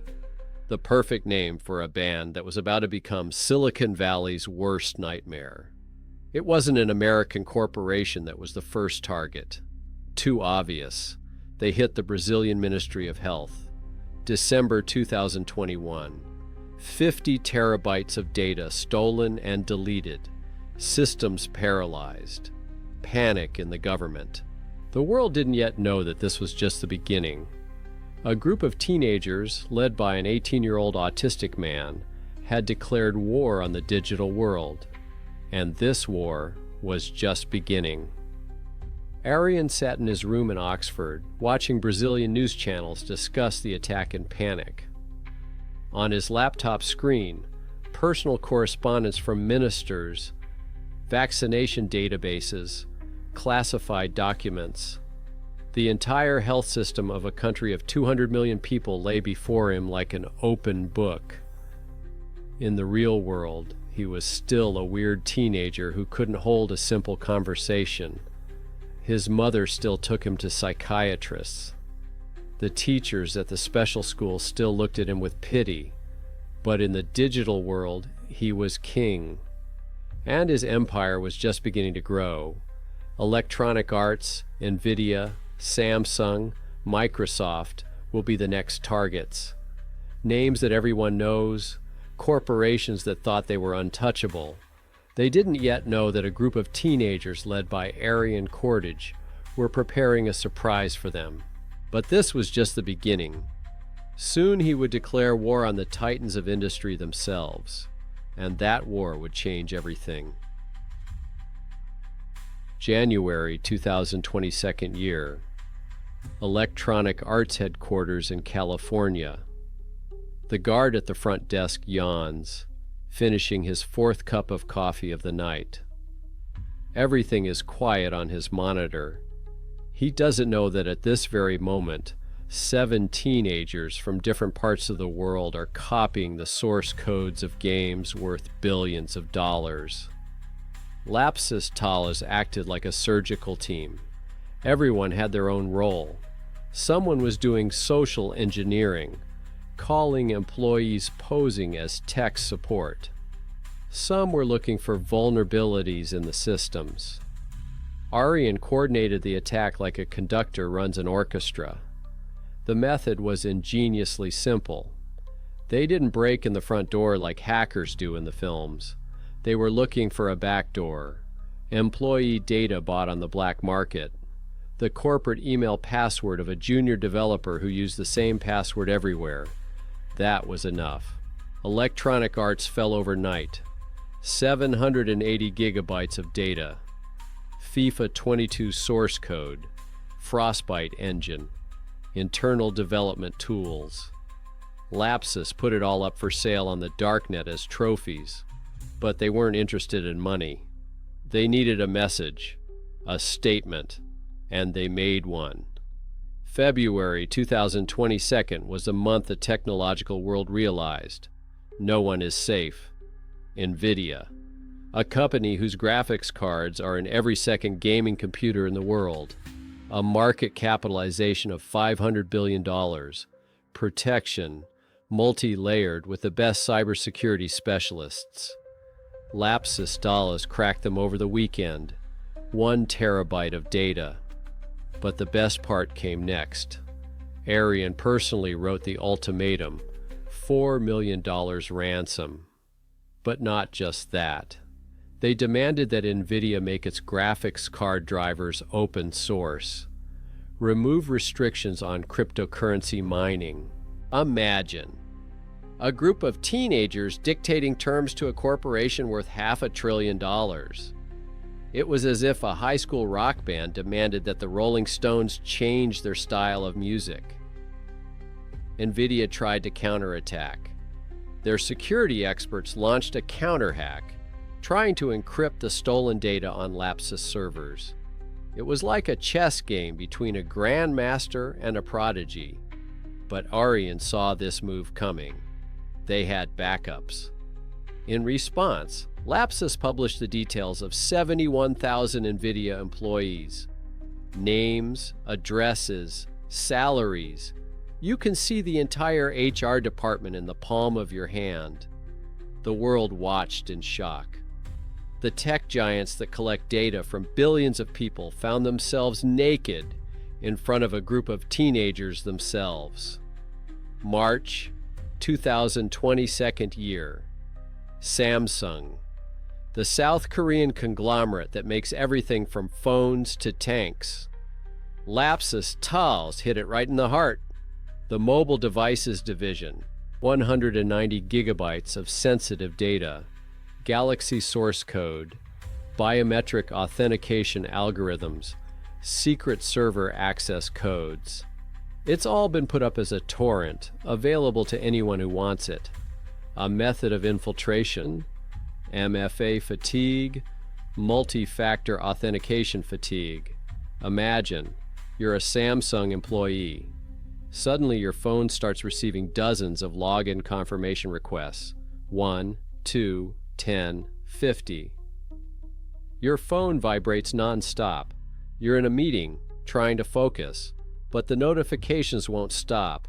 And at some point, just to make it stop, you press confirm. Game over. Lapsus DOS is in. It's like the water torture method, drop by drop until the person breaks down. Only instead of water, it's push notifications. But the loudest bang was yet to come.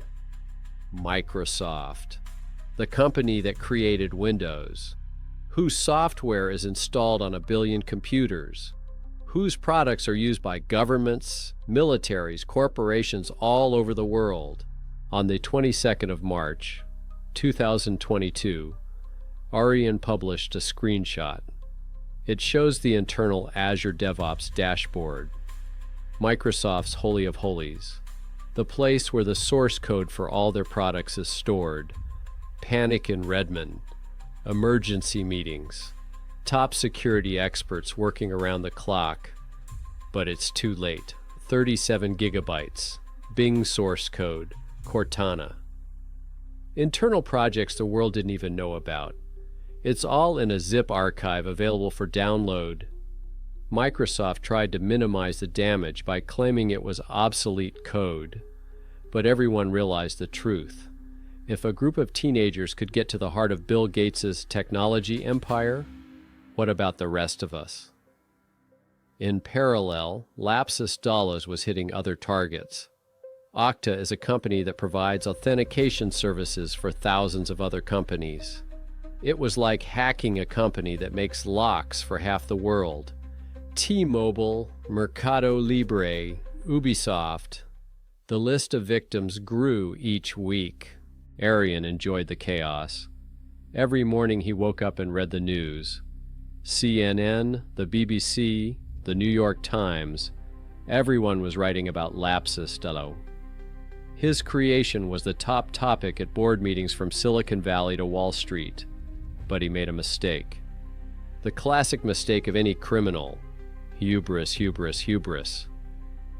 Other hackers on the Darknet started to envy the fame of Lapsus Dollars, and someone decided to play by their own rules. A process known as doxing. Someone leaked the real names of the band members. On the 24th of March, 2022, there was a knock at the door of the Cordage's house in Oxford. Arian knew it was the end before he even opened the door. 7 policemen. An arrest warrant. Charges of burglary, blackmail, fraud. His mother cried while the police searched his room. They seized computers, phones, thumb drives. Every byte of data was now evidence. Aryan sat in the police car, watching his house recede out the window. This is the end, he thought. Game over. But the justice system made a fatal mistake. Because of his age and diagnosis of autism, the court decided to release him on bail. Electronic ankle bracelet, internet ban, house arrest. For an ordinary man, it would be the end of a criminal career. But Aryan Cordage was no ordinary man. September 2022 year. As he sat in the hotel under police surveillance, a plan was already brewing in his head. The most audacious, most insane plan in the history of cybercrime. Grand Theft Auto 6. The most anticipated game of the decade. Rockstar Games spent years and hundreds of millions of dollars in development. It was their jewel, their secret, guarded better than military secrets. Aryan looked at the Amazon Fire Stick connected to the TV in the hotel room. The cops outside the door thought he was disarmed. They didn't realize who they were dealing with. The authorities thought they had tamed the beast. They were wrong. The most daring was ahead. 17 September 2022 year. Room 312 at the Travelodge Hotel. Aryan Cordage is looking at the Amazon Fire Stick plugged into the television. A 30-pound device you can buy in any electronics shop. The policeman on duty outside the door didn't even think to confiscate it. Fatal mistake. Using a wireless keyboard and mouse, Aryan downloaded a browser via the Fire Stick. Then he connected to his virtual server in Sweden, the same one the police couldn't find. The server had all his tools, all the hacking software, the entire database of stolen passwords. But most importantly, there was access to closed hacker forums where fresh data of employees of various companies was sold.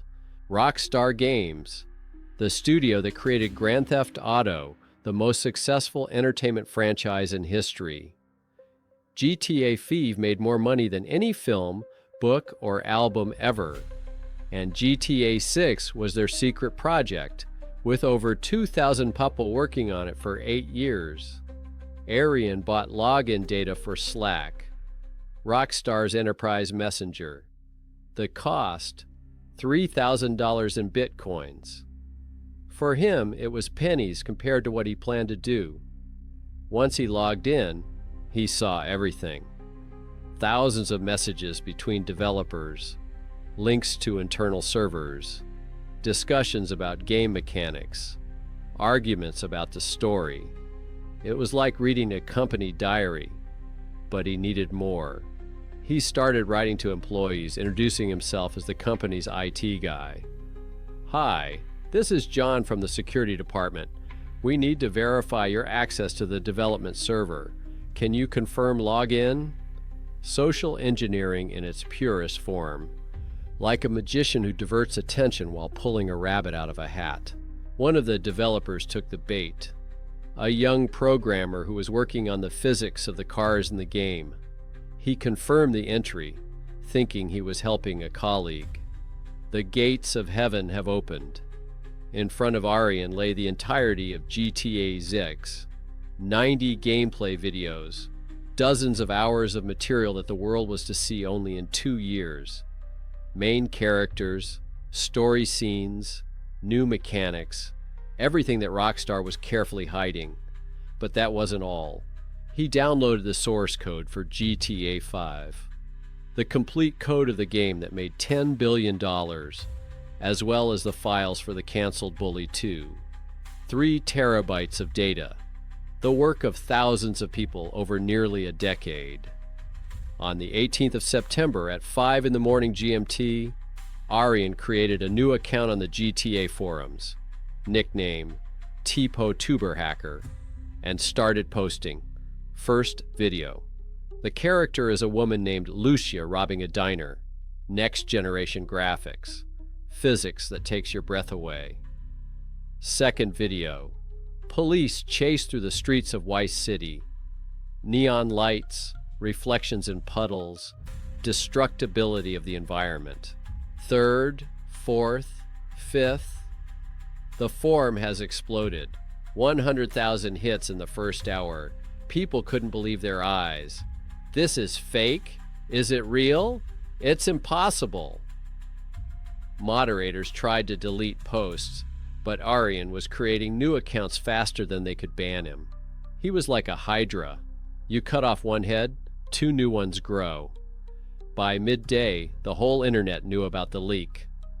Reddit, Twitter, YouTube, everywhere was talking about GTA 6. Shares in Take-Two Interactive, Rockstar's parent company, plummeted 7% in one day. There was panic at Rockstar's headquarters in Edinburgh. Emergency management meeting. Lawyers are filing lawsuits. PR department trying to minimize the damage. But it's too late. The genie is out of the bottle. Aryan sat in his hotel room and watched the world go crazy with his actions. In Slack Rockstar, he left a message. This is Lapsus Dolo. If you want to discuss terms, message me. They wrote. They offered money. A lot of money. But Aryan wasn't interested in money anymore. He wanted chaos. He wanted to show that one man with a fire stick could bring an industry worth hundreds of billions of dollars to its knees. The policemen at the door still had no idea what was going on in the room. They thought they were guarding a disarmed hacker. It's ironic. But Aryan made a mistake. Flushed with success, he began negotiating with journalists through the same server. BBC, The Verge, Wired. Everyone wanted an exclusive interview with the man who hacked Rockstar. On the 22nd of September, 2022, cybersecurity experts finally traced the connection. Swiss server, British IP address, Travelodge Hotel. The door to the room was kicked in at 6 in the morning. Aryan didn't even try to resist. He sat on the bed and smiled. Mission accomplished. The following months passed like a blur. Psychiatric evaluations, dozens of court hearings. Prosecutors read the charges for hours. 12 counts, including blackmail, fraud, violation of the Computer Crimes Act. But the most important thing happened during the psychiatric evaluation. Dr. Claudia Camden-Smith, a leading expert in criminal psychiatry, spent dozens of hours talking to Aryan. "Do you realize you have committed a crime?" she asked. "I realize I broke their rules," Aryan replied. "But their rules are unfair. Corporations steal the data of billions of people every day. I just showed them that they're vulnerable too. Are you remorseful for what you've done?" Aryan was silent for a moment. Then he looked her straight in the eye. "No. And if they let me out, I'll keep going. It's the only thing I know how to do well. The only thing that gives me meaning in life." Those words decided his fate. August 2023. Old Bailey Central Criminal Court in London. Judge Patricia Lees reads out the judgment. Aryan Cortage is an exceptional danger to society. His technical skills, coupled with a complete lack of remorse and an expressed desire to continue his criminal activity, make him unsuitable for ordinary imprisonment. Life in a secure psychiatric hospital. Not prison, but not freedom either. A maximum security medical facility where he will spend an indefinite period of time, possibly the rest of his life. His 17-year-old accomplice received 18 months in a young offender center. The other Lapsus participants either escaped or received suspended sentences. But Aryan became a symbol, martyr to some, villain to others. At Broadmoor Mental Hospital, where Britain's most dangerous criminals were once held, Aryan Cortage spends his days in a windowless ward. no access to computers, no internet. Not even a calculator is allowed. A person who lived in the digital world is now cut off from it forever. It is like taking away the sight of an artist or the hearing of a musician. The doctors say he's adapting, that therapy is helping, that one day he'll be able to return to society. But those who saw his eyes during the last trial know the truth. There was no remorse in them, just cold calculation. He's still planning, still looking for vulnerabilities. Only now, not in the computer systems, but in the system that holds him. Rockstar Games estimated the damage from the hack at $3.5 million just for legal fees and security enhancements. But the real damage was intangible. A secret they'd kept for years was revealed by one teenager with a fire stick. The story of Arian Cordage is a warning. In a world where all our lives are digitized, where corporations know more about us than we do, there will always be someone who uses a system against itself. A teenager with autism, who was rejected by society, found a way to make society pay attention to him. He didn't rob banks or sell drugs. He just used a code, zeros and ones, and that was enough to shake the foundations of the digital empire. Lapsus has broken up.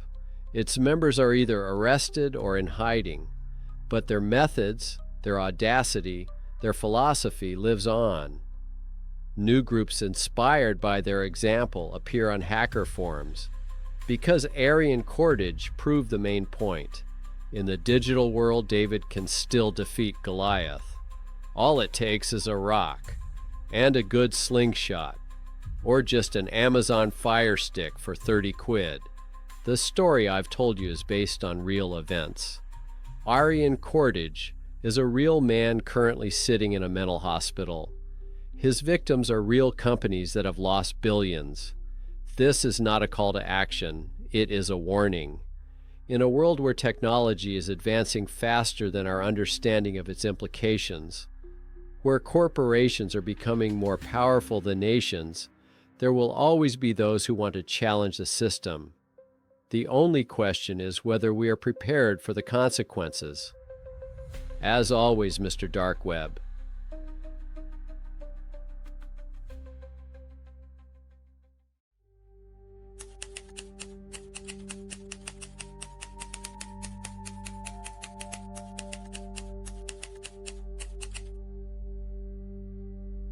In chess, there is a concept of the Queen's Gambit, one of the oldest and riskiest openings, where white sacrifices a pawn to capture the center of the board. It all depends on how the game is played out. In crypto world, Ruja Ignatova, a charismatic doctorate holder from Oxford, played her gambit. But as her pawn, she chose her conscience, her values, and a part of herself. As a result of this hoax, $4 billion and a place in the top 10 most wanted criminals of the FBI. Hi, I'm Mr. Dark Web, and today I'm going to tell you a story that started as a tale of financial revolution and ended as one of the most high-profile criminal cases of the decade. The story of a woman who convinced 3.5 million people to believe in a non-existent cryptocurrency, about how a doctor of law became a cryptocurrency queen, and about how one can vanish into thin air, leaving behind only ruined fortunes and empty wallets. Why did I take up this story? There are many legends on the Darknet about great scammers, but OneCoin is not just a scam. It's a textbook on human psychology wrapped in the shiny wrapper of technological progress. It's a story about how the lust for easy money can blind even smart people, and how one woman used all the weaknesses of the crypto fever of 2010 to build an empire on a foundation of lies. I've been piecing this story together, from court documents, leaks, forums where defrauded investors are still crying, from scraps of information that pop up in the darkest corners of the internet. And you know what? The deeper you dig, the scarier it gets. Because Ruja Ignatova was no ordinary con artist. She was a manipulative genius. On the 30th of May, in the year 1980, a girl was born in Sofia, destined to become one of the most wanted women on the planet. Ruja Plamenova Ignatova. Her parents, like many Bulgarians of that time, dreamed of a better life for their children. And when Ruja was 10 years old, the family emigrated to Germany, to the small town of Schramberg in Baden-Württemberg. Imagine, a girl from post-Soviet Bulgaria finds herself in the prosperous Germany of the early 90s. She doesn't know the language, the culture is alien, and she is the only foreigner at school. But Ruja had what psychologists call adaptive intelligence. She didn't just learn German, she became a top student. She didn't just fit into society, she began to manipulate it. By the age of 25, Ruja had a degree from the University of Konstanz. By 28, she had defended her doctoral thesis on private international law. The topic of her dissertation? Legal aspects of international financial transactions. Irony of fate or careful planning? Judge for yourself. She worked at McKinsey & Company, one of the big 3 consulting firms in the world. Imagine a CV. Immigrant from Bulgaria, Doctor of Law, McKinsey consultant. The American dream with a European accent. But behind the glossy facade, there were already alarm bells. 2012. First conviction. Property fraud with my father. 14 months suspended sentence. It made the news in Germany. But Ruja had already looked beyond that. She realized the old schemes didn't work anymore. Something new was needed. Something people don't understand, but want to understand. Something that promises incredible riches. And that's where Bitcoin enters the scene. The year is 2013. Bitcoin soars from $50 to $1,000. The world goes crazy. Every taxi driver talks about blockchain. Every student dreams of becoming a crypto millionaire, but few people understand how it works. And Ruja understands it, not the technology, but the psychology of the crowd. An interesting discussion appears on one of the closed forums dedicated to financial schemes. Users share their experience. Cryptocurrency is an ideal cover for a pyramid scheme. Complicated terms that no one understands. The promise of a revolution. FOMO, the fear of missing an opportunity. All it takes is beautiful packaging. Ruja starts with Bitcoin, a small project, more like a pen test. The scheme was simple. Sell a non-existent cryptocurrency to gullible investors. But Bitcoin failed too quickly. Lesson learned, you need scale. You need a team. You need a legend. And that's when Sebastian Greenwood enters the scene. If Ruja was the brains of the operation, Greenwood was its black soul. A Brit with a background in network marketing and his own failed pyramid scheme under his belt. They met at an MLM conference in Singapore. 2 predators smelling big prey. Greenwood brings to the scheme what Ruja lacked, an army of salesmen, a network of distributors from all over the world, willing to sell anything for a percentage. People who sold dietary supplements, cosmetics, insurance. Now they're going to sell the dream of crypto wealth. Autumn of 2014, Sofia, Bulgaria.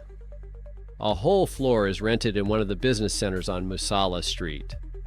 Officially, the office of a new cryptocurrency company, OneCoin Ladi. Unofficially, a laboratory for the production of one of the largest financial illusions in history. The team was chosen carefully. They needed not just executors, but accomplices. People smart enough to understand the scheme and greedy enough to keep quiet. IT specialists who would create the blockchain's visibility, marketers who will write the legend, lawyers who will cover it all up with legal language. Special attention was paid to educational packages. An ingenious move. OneCoin sells not cryptocurrency, but training in cryptocurrency trading. Technically, it's all legal. You buy a course for 100, 500, 5,000 euros, and as a gift, you receive tokens that can be mined in OneCoin. The courses themselves? A set of platitudes copied from Wikipedia and free articles about cryptocurrencies. But people weren't buying knowledge. They were buying a ticket to the future, the opportunity to be part of the financial revolution. The technical part was a masterpiece of deception. Instead of a blockchain, it was an ordinary SQL database. Instead of mining, a script that simply accrued coins according to a set algorithm. Instead of decentralization, complete control. Ruja and her team could create coins out of thin air, change balances, delete transactions. Programmer forums are still making fun of OneCoin's blockchain. One developer under a nickname wrote, "I've seen school projects more complicated than their system. It's like selling a cardboard box saying it's a Ferrari." But people believed because they wanted to believe. But the technology was just a decoration. The main weapon of OneCoin was Ruja herself.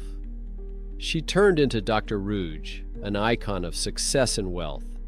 Expensive suits, diamond earrings, red lipstick. Every appearance a spectacle, every speech a sermon.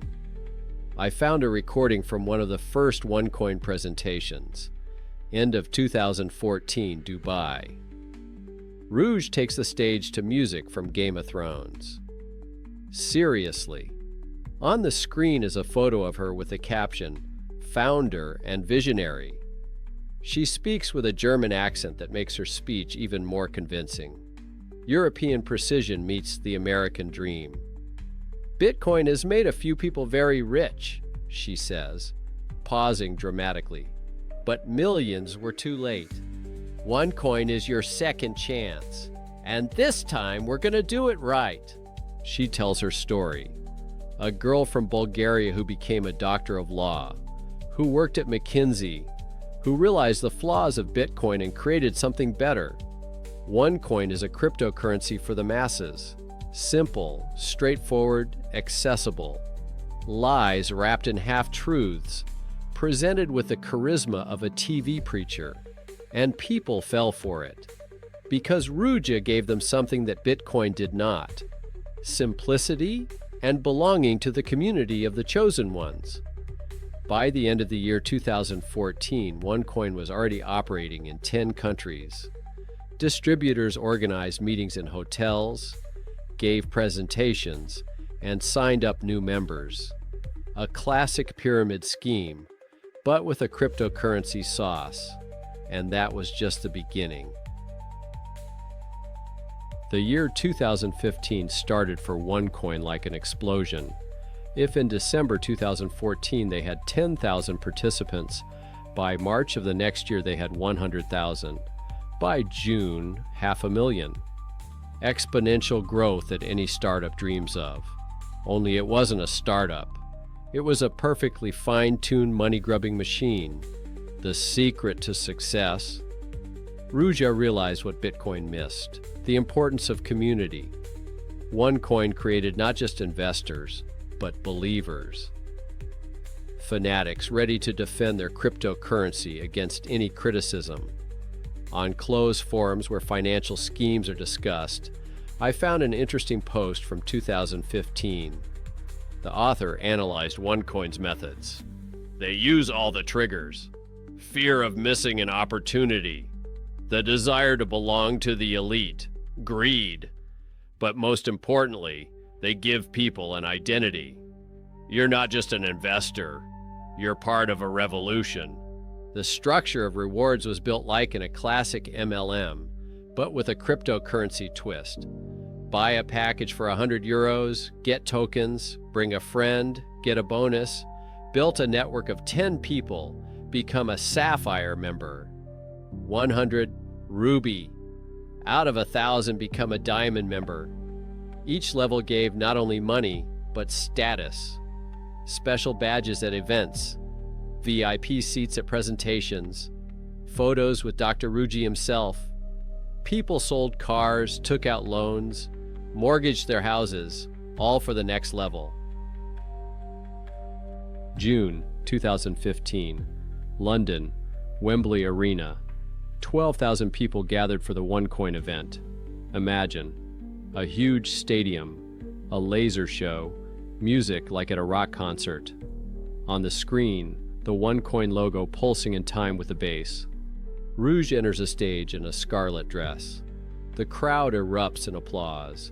People chant, "One coin, one coin." She raises her hand.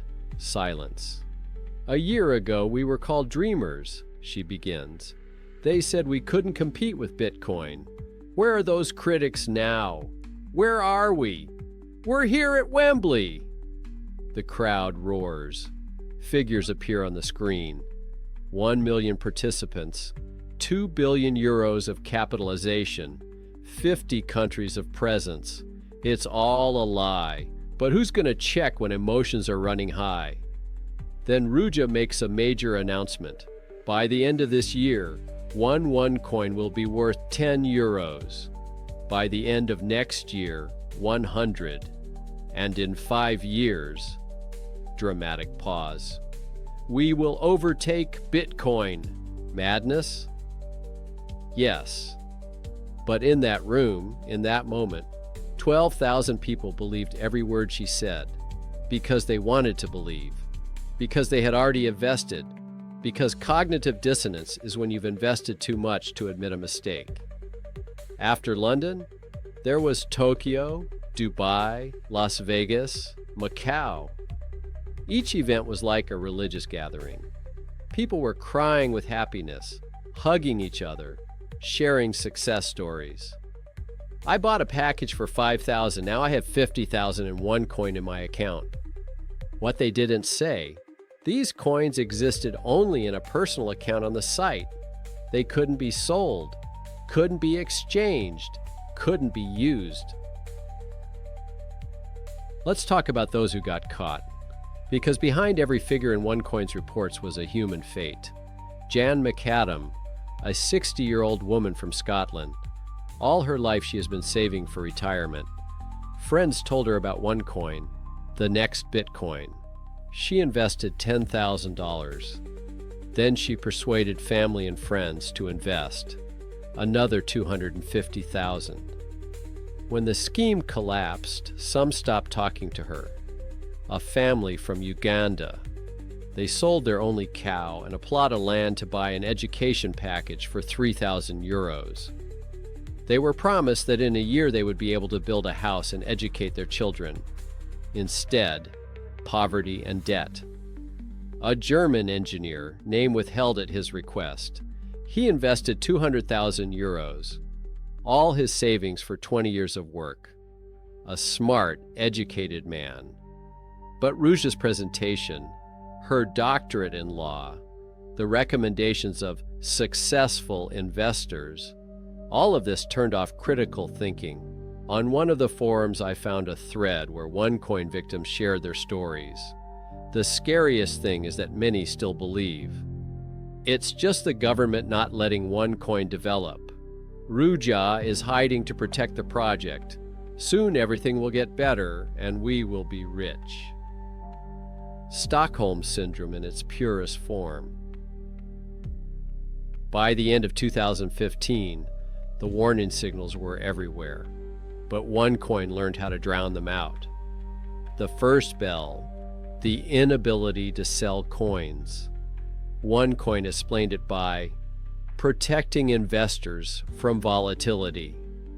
They say that first they need to accumulate a critical mass, and then they will open the exchange. The exchange, by the way, was opened 6 times. Each time something went wrong. Technical problems, regulatory issues, hacker attacks. There was always an excuse. Second, the lack of technical details in the white paper.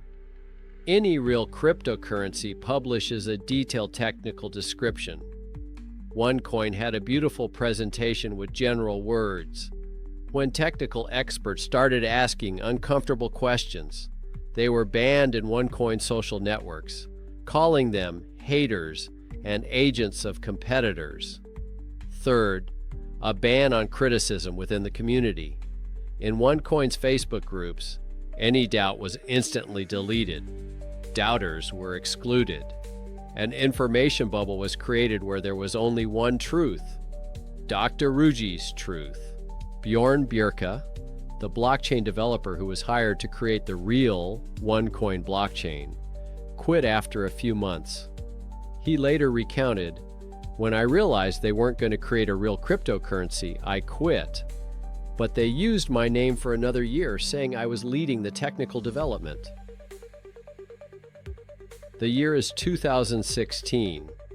OneCoin is at the height of its power. 2 million members. Offices in 30 countries. But that's when serious problems began. March. The Norwegian Economic Crime Authority launches an investigation. They are the first to officially call OneCoin a pyramid scheme. April. British Mirror publishes a defamatory article. Journalists check the OneCoin blockchain. The verdict: it doesn't exist. May. Hungary's central bank issues a warning. OneCoin is a scam. Stay away. But Rouge was ready. For every accusation, a counterattack. Norwegians don't understand revolutionary technology. British journalists are bought by competitors. Hungarian bankers defend an outdated financial system. And you know what? It worked. The believers became even more fanatical. "We're being attacked because we're afraid," they wrote in their groups. "OneCoin is threatening the banks, so they are trying to destroy us." October 2016. Lisbon. OneCoin's last grand show. 5,000 people flown in from all over the world. It should have been a triumph. Instead, the beginning of the end. Rouge is 2 hours late. When she finally shows up, she looks tired. But she pulls herself together, turns on her charisma to the max, announces new blockchain technology that will make OneCoin even better, about a partnership with China's UnionPay, a lie, about the upcoming IPO on a major exchange, lie. But most importantly, it announces the great doubling.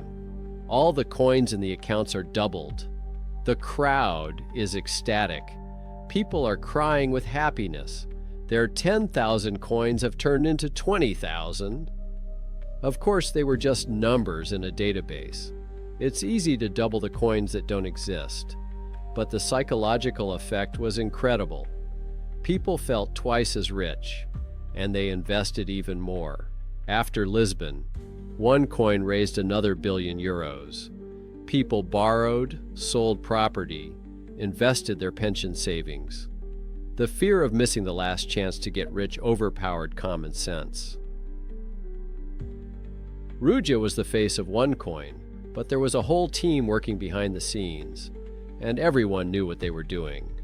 Sebastian Greenwood is a gray cardinal, responsible for a network of distributors, flying around the world, training top leaders.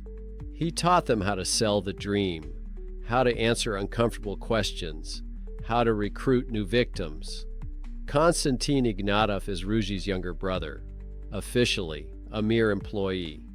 In reality, he is the right-hand man and heir to the empire. Young, charismatic, without a criminal past, a perfect replacement when the time comes. Irina Dilkinskaya is the head of the legal department. Her task is to create the appearance of legality registration of companies in different jurisdictions, licenses that mean nothing but look solid, contracts written in such a way that OneCoin is not responsible for anything. Mark Scott is an American lawyer with an impeccable reputation. He's a partner in a major law firm. His job is money laundering. $400 million passed through his accounts, $50 million in commissions, enough to overlook the obvious, and dozens of others. IT specialists who maintain the illusion of blockchain, accountants who hid money, top MLM leaders who made millions off their victims. They all knew, they all kept quiet, because money doesn't smell.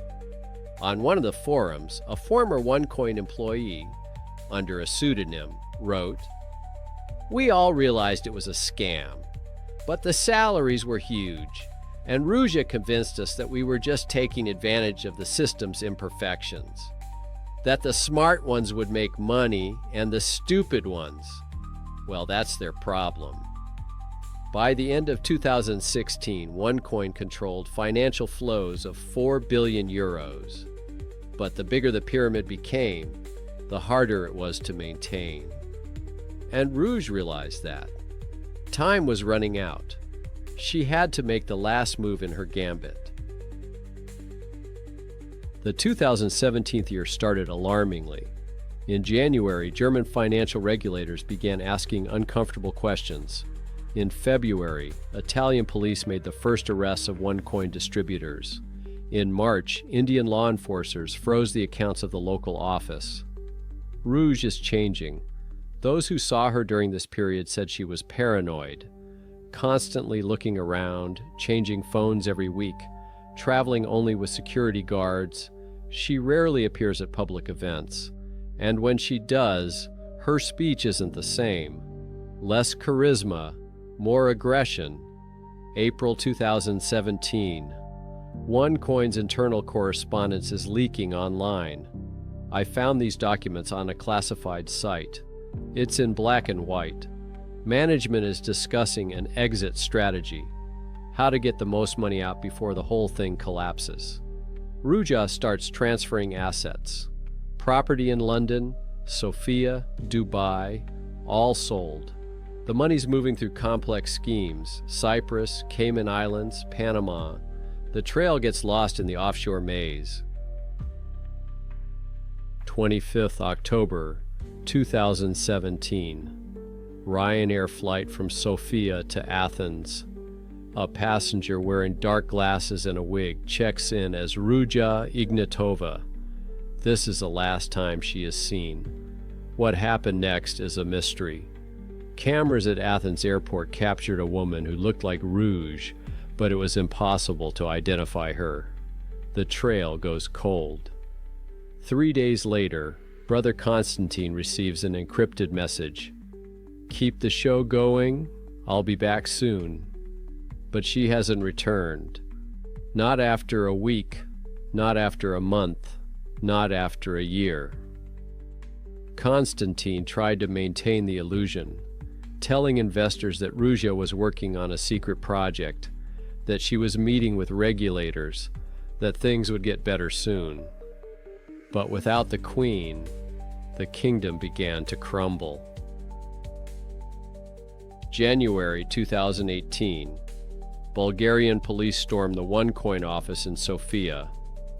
Servers, documents, computers are seized. Several employees are arrested, but the main figures are gone. Found something interesting on the servers. A database with 3.5 million users, 4 billion euros worth of financial transactions, and most importantly, evidence that no blockchain ever existed, just a table in SQL. March 2019, Los Angeles. Konstantin Ignatov arrives for a meeting with investors. At the airport, he is met not by a limousine, but by FBI agents. Arrest, charges of fraud, money laundering, creating a pyramid scheme. Konstantin broke fast. A deal with the investigation. He told everything. How the scheme worked, where the money went, who was involved. but about the whereabouts of his sister. Silence. I don't know where she is. I swear I don't know. The FBI believes Rouge is alive. In June 2022, she was named to the 10 most wanted list. The reward is $5 million. According to them, she's in hiding. She's had plastic surgery. She's using fake IDs. She's traveling between Russia, the UAE, and Eastern Europe. She's got money, hundreds of millions withdrawn from OneCoin, enough to buy a new identity, protection, silence. There are regular testimonies on forums dedicated to the search for Ruja. Someone saw her in Moscow, someone in Dubai. A similar woman was spotted on a yacht off the coast of Greece. But all the traces turn out to be false. Autumn of the year 2023. Bulgarian journalists gain access to secret police documents. They contain shocking information. Christoforos Amenatidis, a Bulgarian drug lord nicknamed Taki, used OneCoin to launder money from the heroin trade. Ruja knew, but she kept quiet. More than that, she helped. According to the informant, in November 2018, Taki learned that Ruja was going to hand him over to the authorities in exchange for protection. The decision was swift and brutal. The murder took place on a yacht in the Ionian Sea. The body was dismembered, dumped in the water. No witnesses, no evidence. Only the word of an informant who's dead himself. An overdose in a prison cell. The FBI doesn't believe this story, or doesn't want to believe it. They're still looking for a live Rouge. But what if they're looking for a ghost? OneCoin has left ruins in its wake. 3.5 million defrauded people, 4 billion stolen euros, destroyed families, lost savings, broken destinies, but also lessons about how easy it is to manipulate people in an age of information chaos. That greed turns off critical thinking. That technological terms can become a smokescreen for old-fashioned scams. Sebastian Greenwood got 20 years in prison. Mark Scott got 10. Irina Dilkinskaya got 4. Dozens of other accomplices have been convicted or are awaiting trial. But the central figure, Ruja Ignatova, remains a mystery. I've been digging into this story for months. I've been reading documents, studying forums, talking to victims. And you know what the scariest part is? OneCoin is not unique. There are dozens of similar schemes operating right now. Different names, different faces, same essence. On a Darknet forum, I found a post from 2024 years ago. An anonymous user wrote, OneCoin showed that people are willing to believe anything if it promises easy money. Ruja is just the first to think of using cryptocurrency as a cover. But she won't be the last. The cryptocurrency queen's gambit technically succeeded. She sacrificed her pawns, gullible investors. She bypassed defenses. Financial regulators were years too late.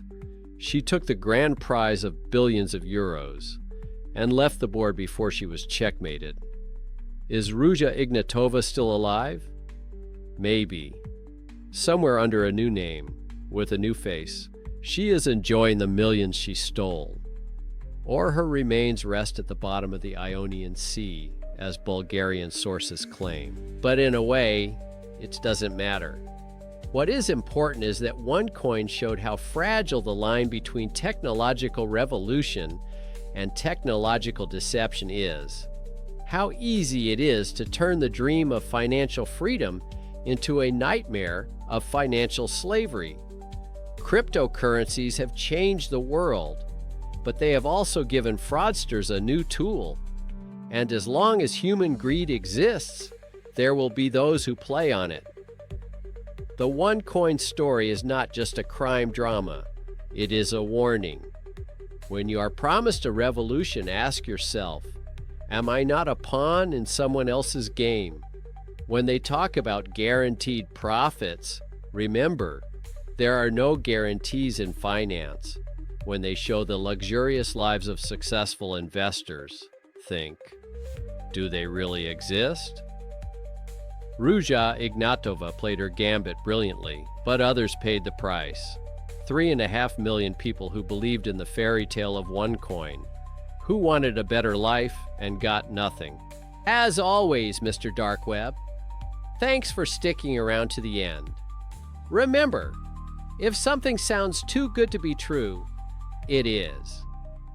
No exceptions. By the way, if you're caught up in the OneCoin story, be sure to check out my investigation into the evolution of pyramid schemes. The video will appear on the right at the end of this clip. There, I break down how scammers have improved their methods over 100 years, what psychological triggers they use, and why even smart people keep getting caught. Also, no spoilers though. You should definitely watch it.